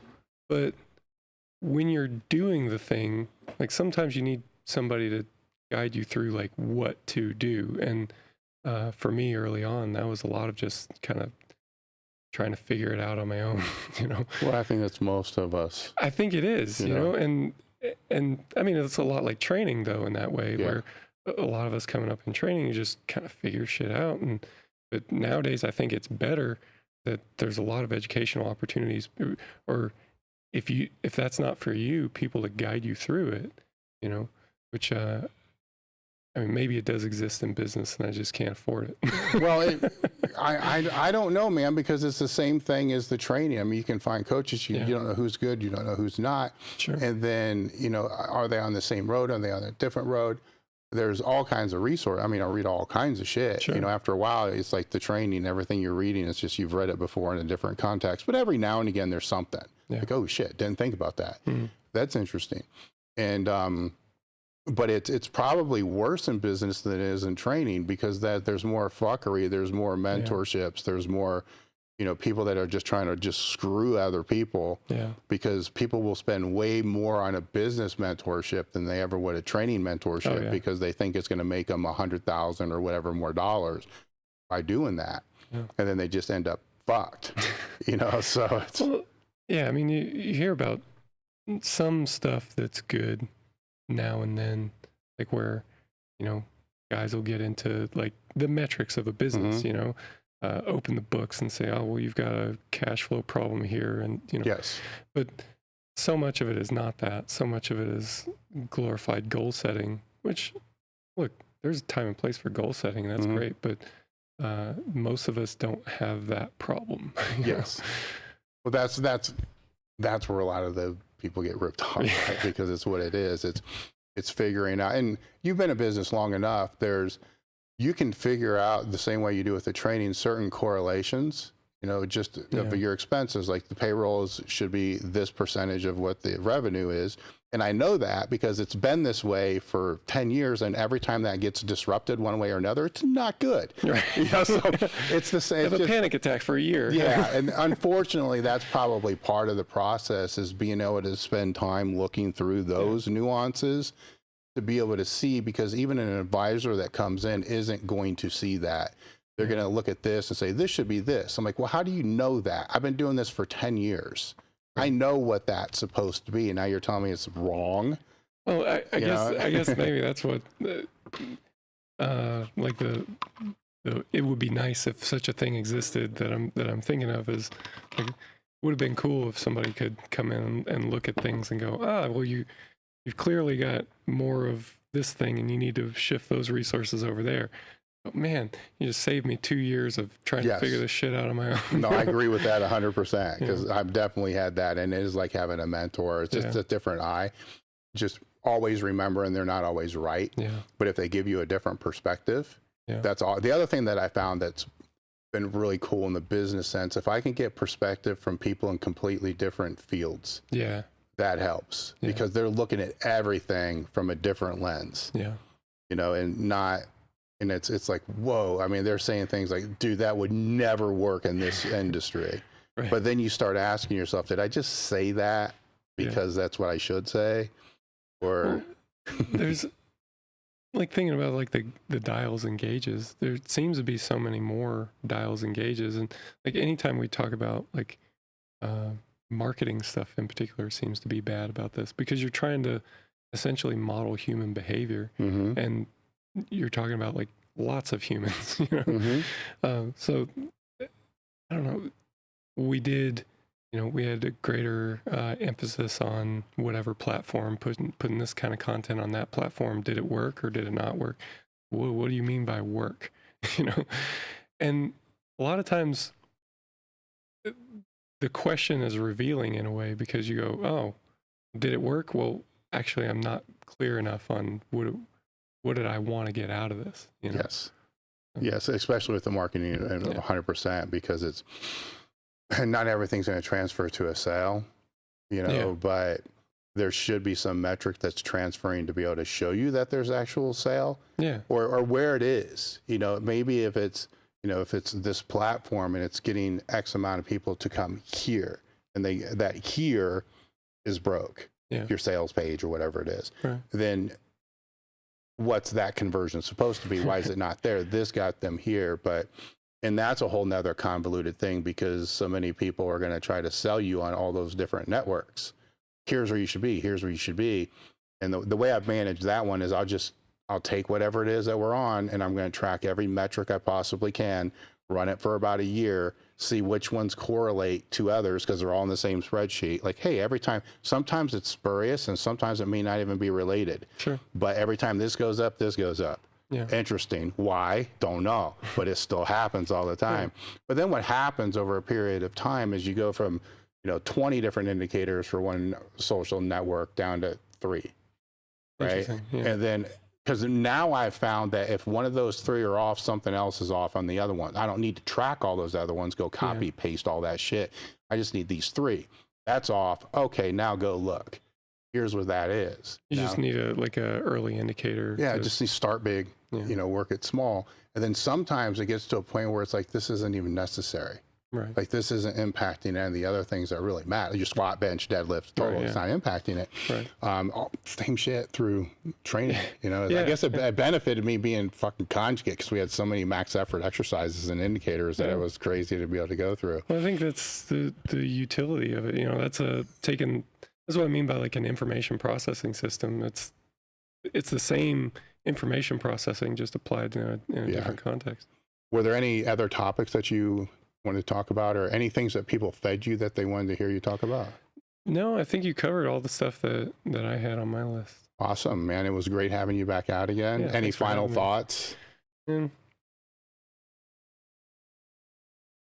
So I've been doing this for a while. I started RTS in 2008 and started competing in 2003. Mm-hmm. I'm glad to be doing this. You know, like, I don't know. Some people get salty about it as they go on. You know, I'm not salty about it. No, that makes me happy to hear, because you should be. You know, you've been doing it long enough. You get past 10 years in anything, that's a great accomplishment. Thank you. Thank you. I'm pleased to be doing what I'm doing, and I'm grateful that, like, I'm going to go to friggin' Malta next month and coach at the World Championship. That's pretty incredible. Yeah. You know, I'm on a list to go compete in powerlifting, lift weights in the Grand Caymans later this year. That's pretty awesome. Coaching people and trying to figure out how to get stronger. It's a good deal. Yeah. It's a good deal. So I guess that's the main thing. I'm grateful to have the team that I'm working with. John and Ross are really like the backbone of the RTS team, and we'll see what goes on with the we'll see what develops with Evolve, man. It's exciting, lots of exciting ideas, always in motion, and really I sound pretty vague about it because I'm not quite sure what's on the menu to be like talked about publicly yet, but whatever it is, it's pretty good stuff. So there's a lot of moving parts, and there's a lot of really good people associated with it. So if it's from an outsider looking in, it's going to be interesting to see what happens. Yeah, it's definitely worth keeping your eye on, you know. All right. Well, thank you for coming out. Thank you guys for listening. Hit the subscribe button. All of Mike's contact details, links are all in the description box. Support him, support RTS, follow him, and we're done.